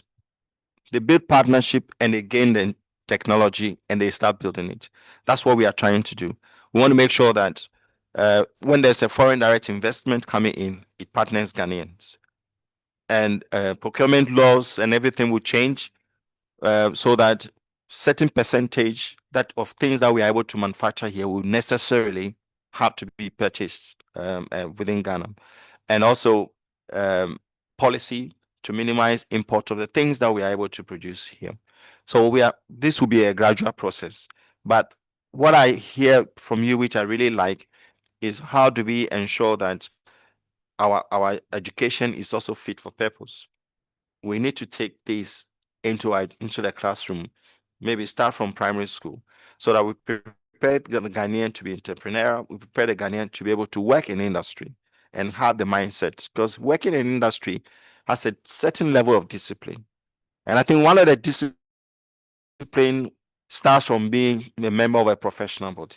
That would ensure that there's a certain code of conduct for your profession that people need to use and apply in wherever they are, whether they're working for government or they're working for the private sector. As long as you are a member of GhIS, you subscribe to a certain high level of professionalism, which is your code, and this is monitored and you're able to do it. So that's one of the things that we hope industry can help us to achieve in this. Thank you very much, colleagues.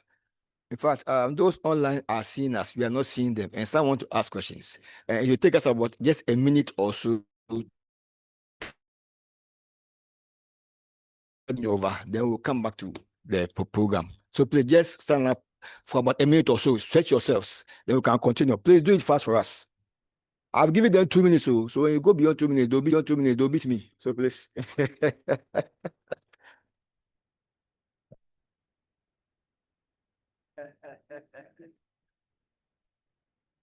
Okay.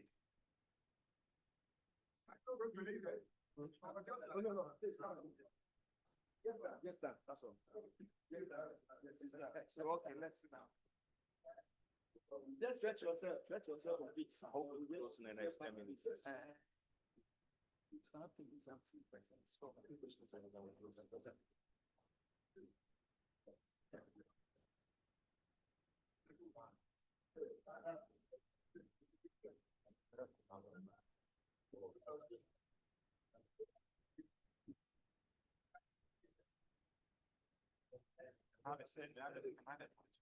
Maybe.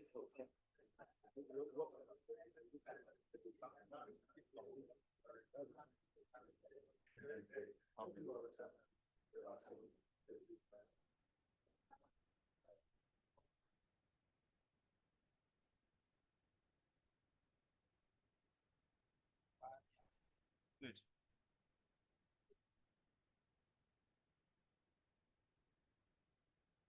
Oh, yes. Oh, yeah.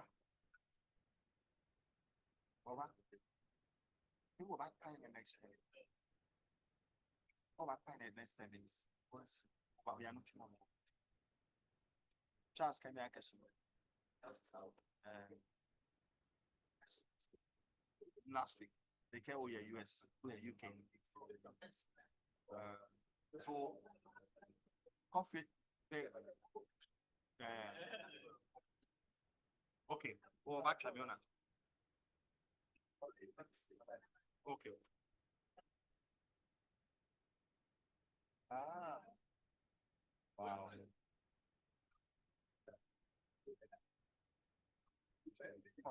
So you have to reach the office. Okay. Okay. Let me try and check. What's the name again? Send me a message so I can. Yes. Yes. Okay. 70. Okay. So let me check that. Can we please sit down and continue the Say, program? Doctor, your name is Dr. Robin. Hello. I'll check. I can see you are enjoying the. ITS. No, that's Hello, please. I'm moving straight to the chat box. Let me ask these questions because our presenter will want to take leave of us. From the chat box, Hackman says, it is evident from your presentation that accurate and up-to-date maps will be crucial for the success of the 24-hour economy. Could you elaborate on the plan to expedite map updates to ensure that they support enhanced transportation networks, reliable power supply, improved security, and informed decision-making?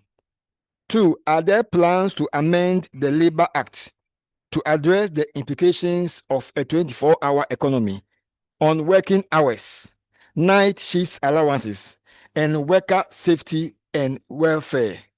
Can I ask some more? So that there are more. They are going, right? All right. Another one says, From Charles Ewa Bafo, I've learned a lot about the policy. And yes, you get it, don't worry. From Ali Hashim, what are the threats of this 24-hour policy? And how do you intend to deal with those threats, challenges going forward? And then our person says, and that is Ibrahim Rashid. He says, I think the policy is fantastic for national development. Are there any means that the government can make it a national policy to make it more sustainable? And I think there are more, but should I go on to continue? They almost go along the same line. Alex Nathan says, the mentorship the speaker highlighted wants to find out what attempts have been made to assist the young and inexperienced professionals. Charles Ewa says, in Ghana, our challenge hasn't been with crafting policies, but with the implementation of policies.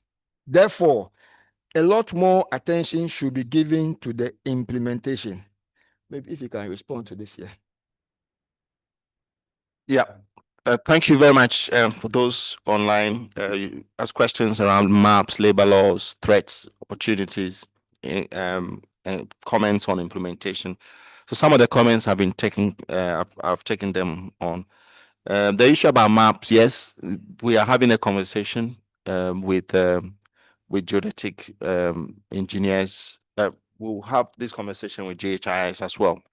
I think it's enhanced commission. I think it's extremely important, so they can guide our road networks. What are the threats and the challenges for the 25 economy? There are lots of them. One of the biggest one is what I call the attitude of Ghanaians. We need to work on that. We need to work on our mindset. We also need to work on our skills to make them ready for the industrialization that we are pushing. Some of the threats would have been money, but we are able to raise funds. So the risk, therefore, is the private sector taking advantage of this and actually setting up in the growth corridors that we have proposed. So that's something that we are very aggressive about. We are working with those already who are in this industry to help them to expand.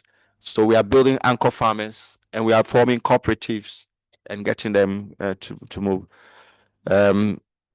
People need to also be patient because you are building something. So you don't expect. I hear people saying, well, where is the shift? But I know where the questions are coming from. I think we will not be distracted. We only beg on you to have the patience so we can build this together.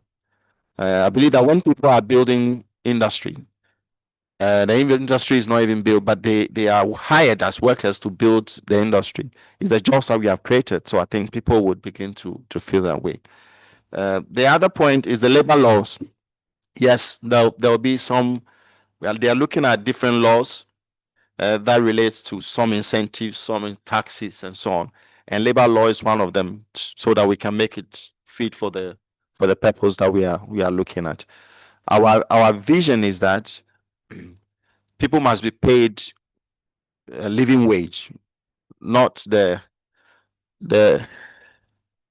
4 Ghana per day, which doesn't do anything. So it means that you have to work for 10 days to be able to buy a bowl of fufu.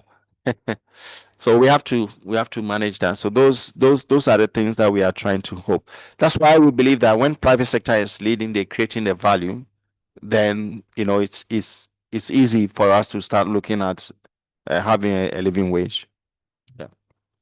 Someone asks, it has been with crafting policies in Ghana our challenge, but with implementation of policy, how is the implementation going to go regarding the 24 hours? So you will see that we have converted the policy document to action. Now we created a growth corridors. We are very clear on what we want to do with the growth corridors, what the investment is, all of them is converted into bankable projects. We are doing feasibilities so that we can develop them into business plans. We have signed contract with African Development Bank. They're providing some support for program design and development. So that's what we are doing. I think what we need to do more is to work with professional bodies such as the GhIS to get them involved in this and be hired to be the ones to lead the project design and so on. So that's where we are. We just signed a $500 million. So it's a massive progress for implementation. Yeah. Let me go to the last round of questions so we can close the online chats.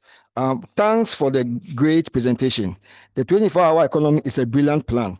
How soon can it be implemented well, knowing very well that some technical skills required are not readily available, and land acquisition participation of landowners for some of the projects could be long? Then somebody says, Zachariah Kwesi Bafo says, how is the 24-hour program going to roll out? Do you have some selected areas to pilot it, or it's going to be rolled out in all sectors as a goal? Then Zachariah says, the bane of this country is creating jobs. In creating jobs is competition from imports. What is the 24-hour economy secretariat to ensure that local investors in the program are protected? Then this is also a good thing for our nation. I would like to know what structures are being put in place to bring the public sector in the light of the already poorly resourced MMDAs, limited logistics, even for the normal working activities. Kwame Tinubu says, how are you managing the character and attitude of citizen Ghana? I think you have talked a lot about that. Then there's one from Cyril Upon. He says, my question relates to the sustainability and integrity of the new jobs. Given the current minimum wage, which often fails to provide a sustainable livelihood, what specific policy considerations are in place within the 24-hour economy initiative to ensure that the jobs created, especially for professionals like surveyors, will offer a living wage that actively addresses and mitigates the risk of corruption? Most people will say the average Ghanaian is corrupt, but the truth of the matter is most salaries are not supplementary for even average homes. Thank you. There are more. I think we can. Yeah, I think I talked about living wage, Yeah. and I think through the labor laws and so on, they are looking at it. Would look at that. The 24-hour economy we are rolling out. Yeah. I mean, part of conversation here is part of it. Yeah. As I said, we have growth corridors that we have already established. For example, if you take this, our seed corridors will move from Kumbungu, Zavelugu, Nanton, Westman Proceed corridor. That's where, with all the villages that are associated there. Our rice corridor is Tono, Napa East, Palugu in the north, and then Pong Eastern and Volta side, and all the associated villages. So we have created the corridors where we know where the investment will be. We're doing the feasibility, and we'll work with you, GhIS especially, to really look at how to construct, where to construct all of this, and get engineers and to start building this agricultural park.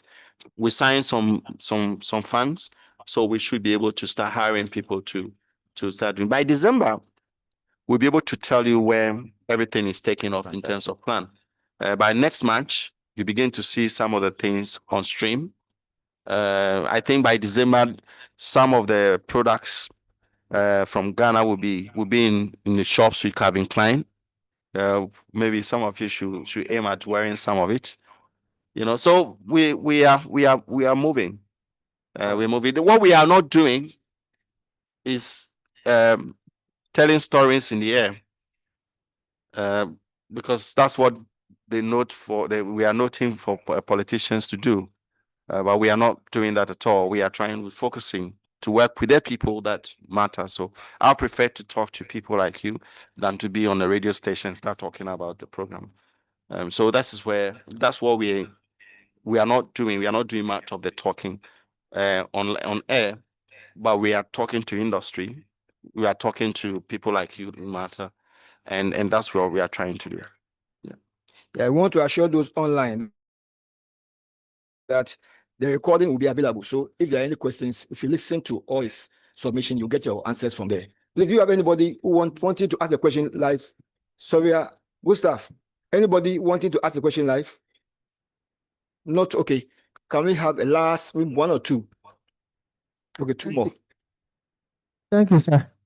Please, in recent times and the past times, broadcasting documentations have killed a lot of emerging companies, especially within the agro industry. When people need documentation, especially with the CSIR and the FDA and the supporting agencies, it's very difficult to get such activity, such documentation. And I want to know if the authority is going to help in acquiring such documentations. And secondly, there's also recent research that is revealing that there's high amount of mercury in our food products that are coming out of late due to this galamsey menace. Is the authority looking up to at that particular area, since we are going to be exporting finished products or anything, in order for the international body not to reject most of our products? So I don't know if the authority is looking at that side too. I'll start from your second point. Our growth corridors that you see, they are not in the same area at all. And we are not going to that. In fact, that areas will be mapped and will be excluded from our production to today until there's detoxification and clearance. We have a whole project for the galamsey, but that's phase 2 of what we are doing. So phase 2, we look at very much the tree crops, and we do have an idea of how to deal with galamsey, including getting some of those who do the galamsey to do the detoxification and hire them. So there's a lot of ideas that we have not rolled out yet. So in terms of data, yes, we are working very closely with Ghana Statistical Service to able to help us with data. We are also working with CSIR. We are working with the research institutions as well. Data is important to us because we have specific parameters that we want to hit. We want to be able to contribute to the GDP and want to be able to say how much we have contributed. We want to address food security. We want to say how much we are addressing it. We want to be able to contribute to our SDGs. We want to say what SDGs we are contributing to. So in the end, we'll come back to Ghanaians and say, we promise that we're going to produce 1.7 million jobs. This is how much we are able to produce. And this is what we are able to get, increase our export abilities and so on. So yes, data is very, very key to us. Yeah. Yeah.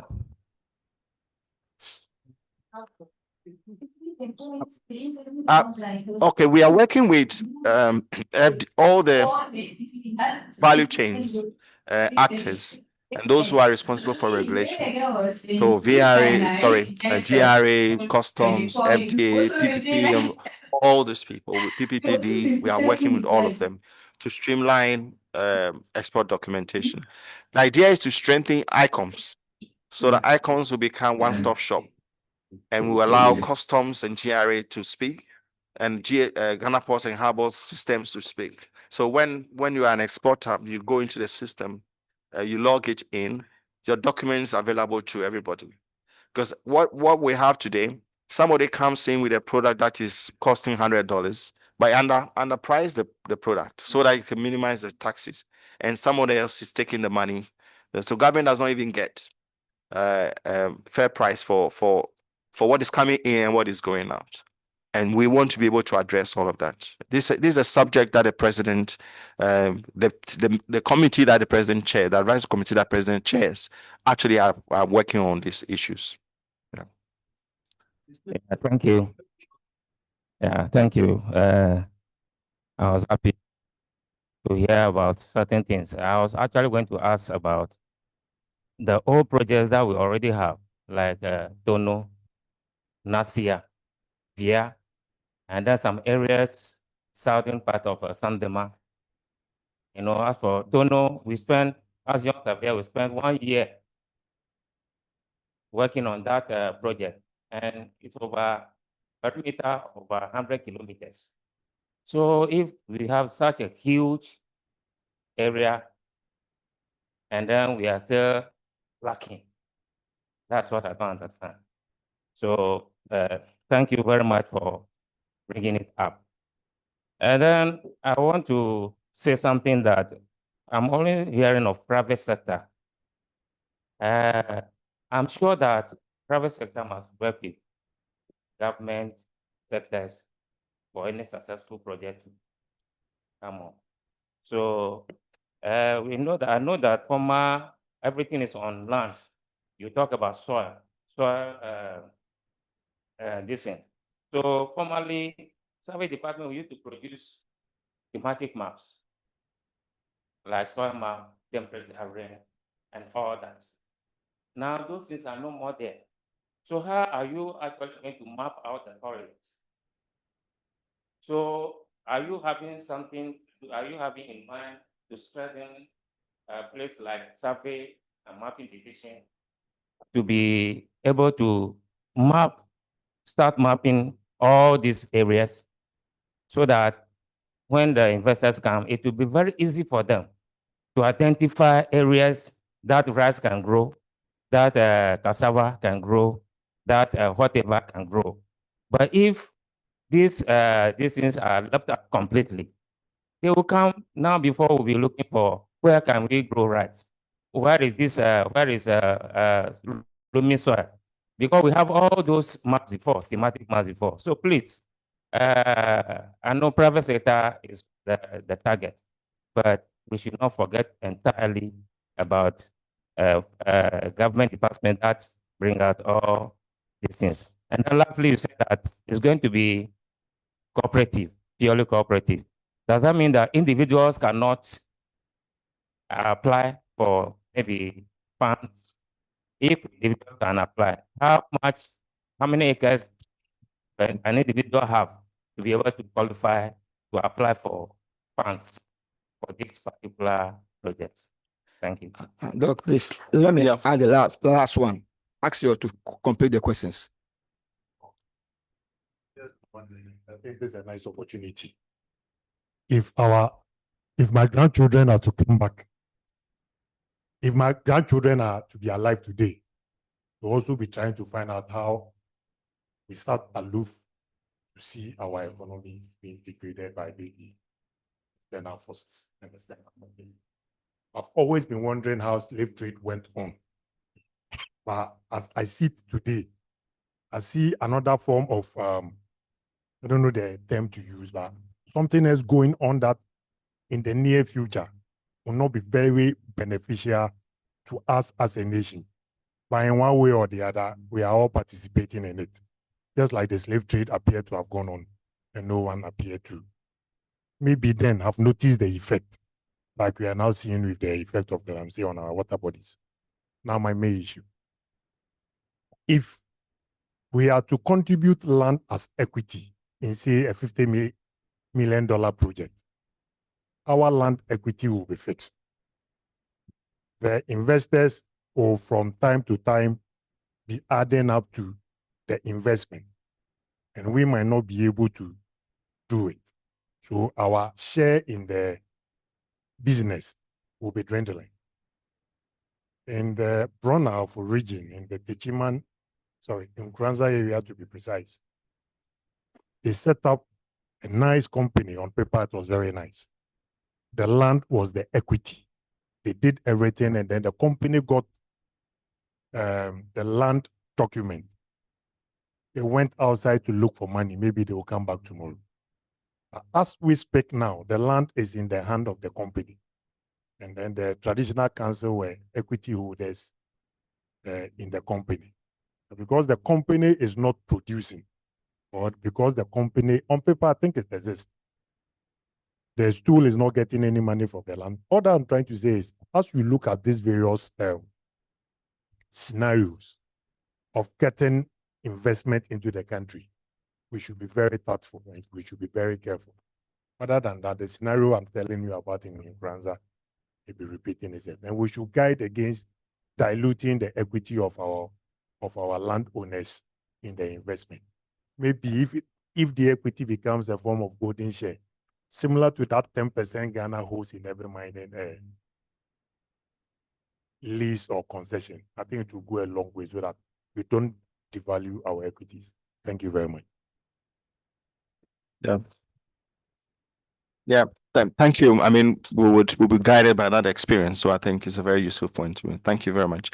The thematic maps, the corridors that we have were guided by some of the thematic maps that have been developed before. I think CSIR also they've done a new soil map that also indicates some of the things that could be grown where. Feasibility studies also that we're going to do of some of the corridors have been done already. So we use that. But I think what would be very helpful is to sit with GhIS to really identify the things that you can do to help. What more can you do to help?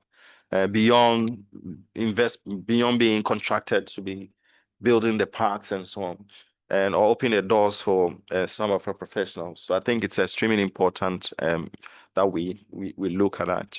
Yeah. The other question you asked, oh, you were actually giving a comment. Yeah. Oh yeah, individual. I mean, the preferred is cooperative, and in certain places, for example, you want to grow to scale. In the 2 million hectares, more or less will be cooperatives.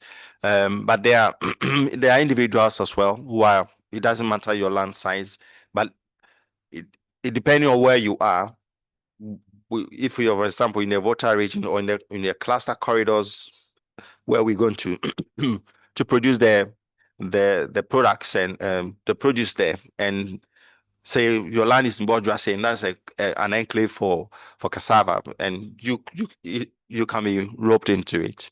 If you also have a land here in Accra, somewhere in the rural Accra area, where you want to do vegetable production, that's also very much encouraged, because that's some of the things. And the vegetable production will be on a technology one, net technology or greenhouse technology.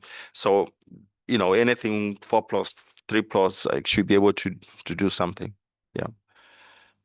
I'll leave all the details with President, where you can submit your project proposal to be considered for the finance.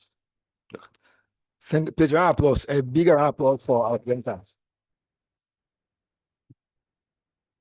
Now, we will see if it's possible, there could be another opportunity for you to come and give us more insight. I think we can look at that because it's getting more interesting. And then our own connectivity and things, we all want to go into connectivity. So let's see the way forward. All right. Sorry, President, he has a presentation to make. So let's allow them to do it. Please, whilst you sit at 24 hours, our scent should be everywhere. So yes, we present this.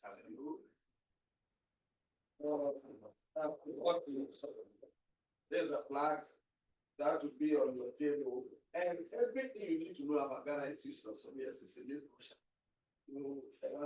So see it. So that when you I think we need to have But you have something general. Okay, but you come back and sit down. No. So that we are direction there for us. Yes, okay. Then rally on.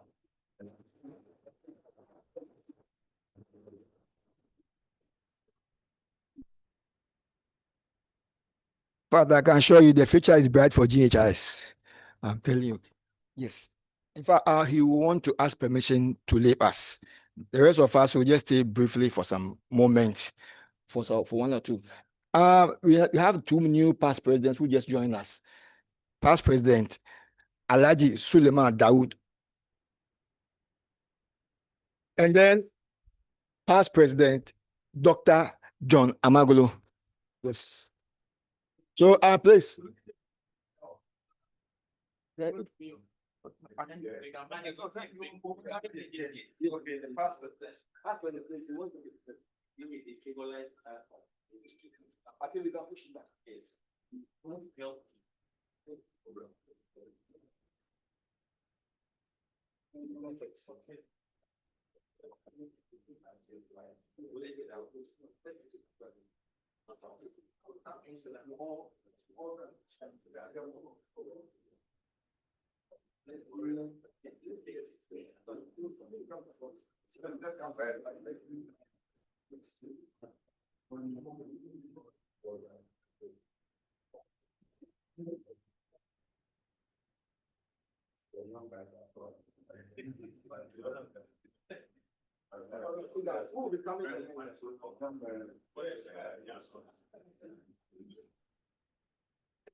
We'll join you.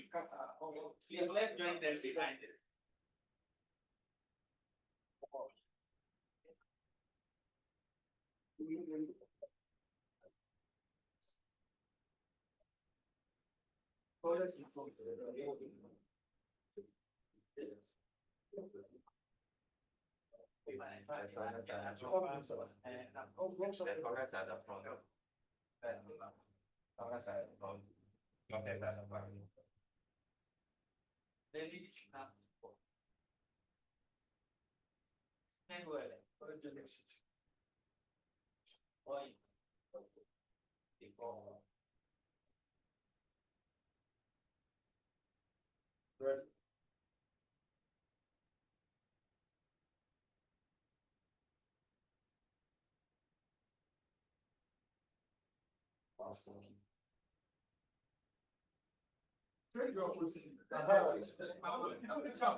This one is not that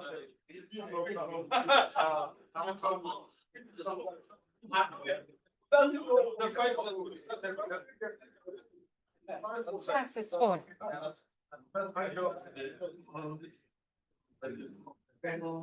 The rest of us can sit down on my classmate for a brief moment. Yes, sir.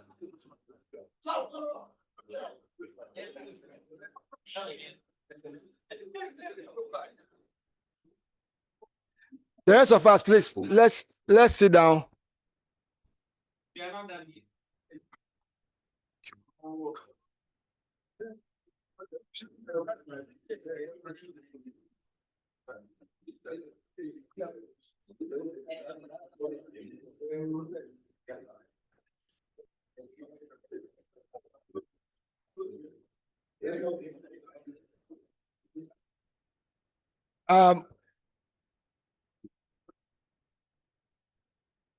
I really want to take the opportunity to thank our past president. Please, a round of applause for our past presidents. Oh, why are you jealous? A round of applause for our past presidents. In fact, I'm highly impressed. And it has made me to believe in them the more. I've always believed in them, but today, I'm telling you, they've gotten to a level I don't know what to do. Because in the next 2-3 years, I'll join them. So I have to lift them now. So they will accept me wholeheartedly. Great.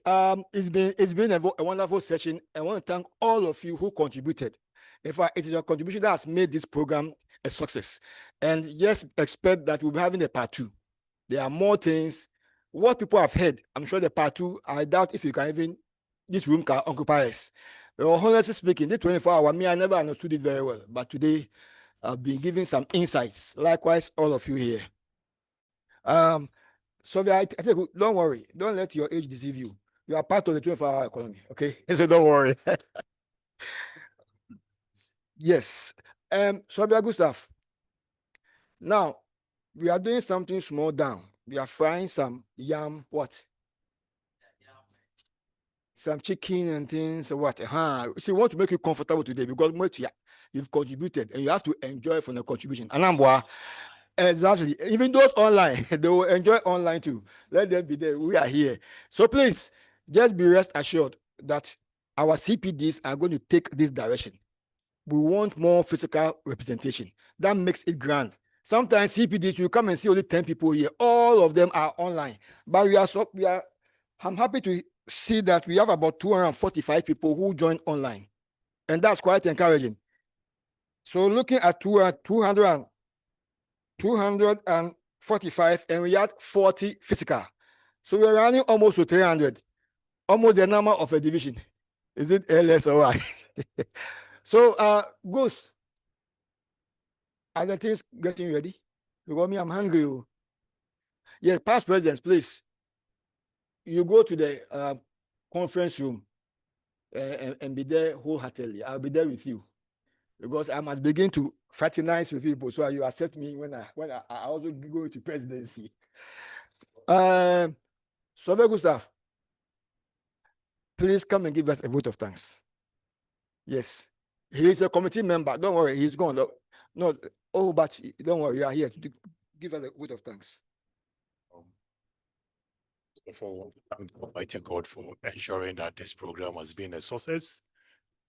If for nothing at all, it has enlightened us all about what is in the 24-hour economy and the benefits that we stand to benefit from. Again, I want to thank all the past presidents for their presence here. I'm seeing at least 5 of them, and I think it's a good sign. For the president and the organizers to, it's been a back and forth, and we're even wondering whether 10 a.m. activity on a Monday like this, after the VES has returned from their 1 week stay at Akusumbu, will get participants. But we hear that near 300 people participated in this activity. We want to thank each and every one of you. To our sponsors, we are very grateful to you because you've also made this a success. For making time to be part of this program, we want to say thank you. May the good Lord send us all back safely. Above all, we want to thank our presenter who has just left us. That's Dr. Ishmael. I think he opened up the issues very well. We pray that the contributions made here will also be carried on board. Thank you to everyone. Thank you. In fact, we are producing, there's one already online, but we'll update it on the sponsors and their pictures running on the platform. We'll update it. So there are more people who also gave their contribution very late. We'll make sure we'll update it and then you will be seeing your own picture appearing on the platform. We want to acknowledge everybody who contributed. And I want to believe that our next time, the more contribution will come.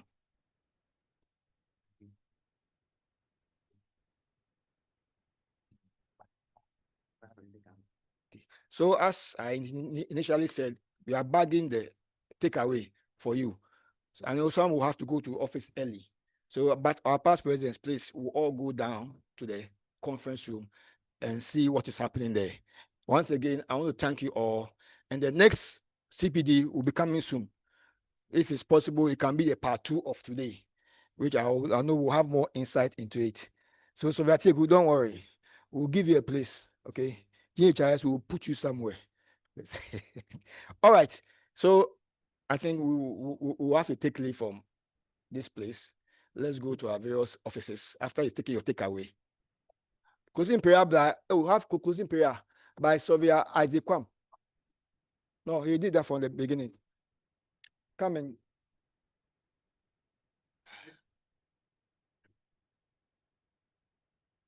let's pray. Father, Lord, we thank you for the opportunity that you've given us to learn from our institution. about this 24-hour economy, our Lord, we thank you for what you have done, for opening up for us to know what the government intends to do. Let us be focused on it and let us serve it and be dedicated to it as Ghanaians. We pray, committing ourselves unto thee for what you have done. We ask from you and you have done it. We pray that as we go to our offices, oh God, you continue to imbibe your spirit and wisdom upon our lives, that we will be able to take up this 24-hour economy and make sure we make changes for this country to develop. In Jesus' name we pray with thanksgiving. Amen. Yes, we'll depart here with our GhIS anthem. You know that one there, we can't do away with it. So please, let it flow.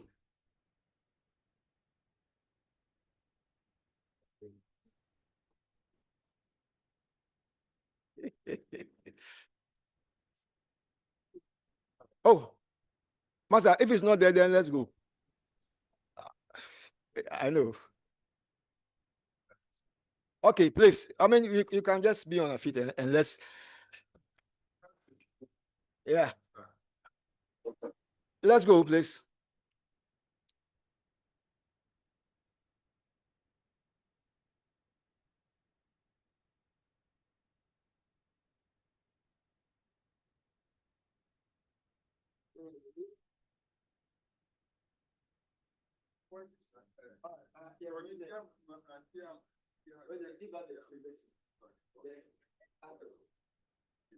The West, every house and come, let us sweat. Okay, ready, go.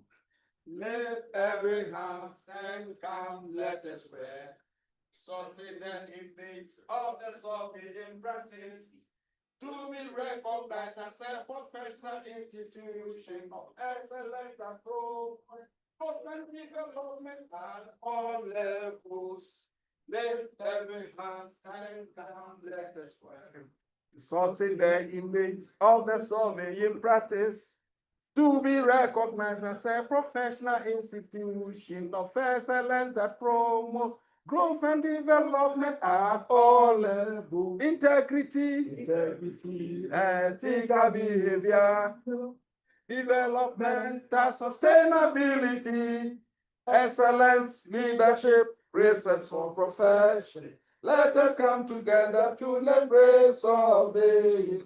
Service with integrity, GhIS, integrity, ethical behavior, developmental sustainability, excellence, leadership, respect for profession. Let us come together to leverage surveying. Service with integrity, GhIS. In fact, you have to learn the word. So. The call was there, it was good for all of us. Oh, he's done well. Please clap for our president. He's done well. And finally, I will sincerely want to apologize for the technical hitches. You know, these things sometimes happen. So we want to plead with everybody. Forgive us. Those online, they don't worry. They are there. You understand? The network is coming from there, not here.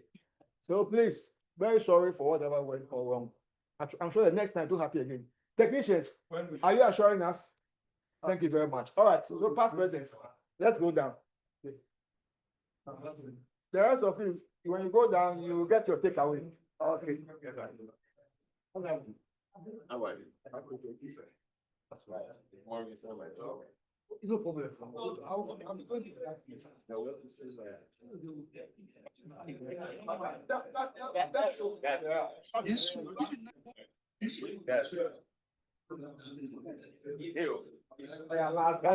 Thank you very much, President. How was the program? Great. But the best party. It's my catcher. Only no come on. Not on my age.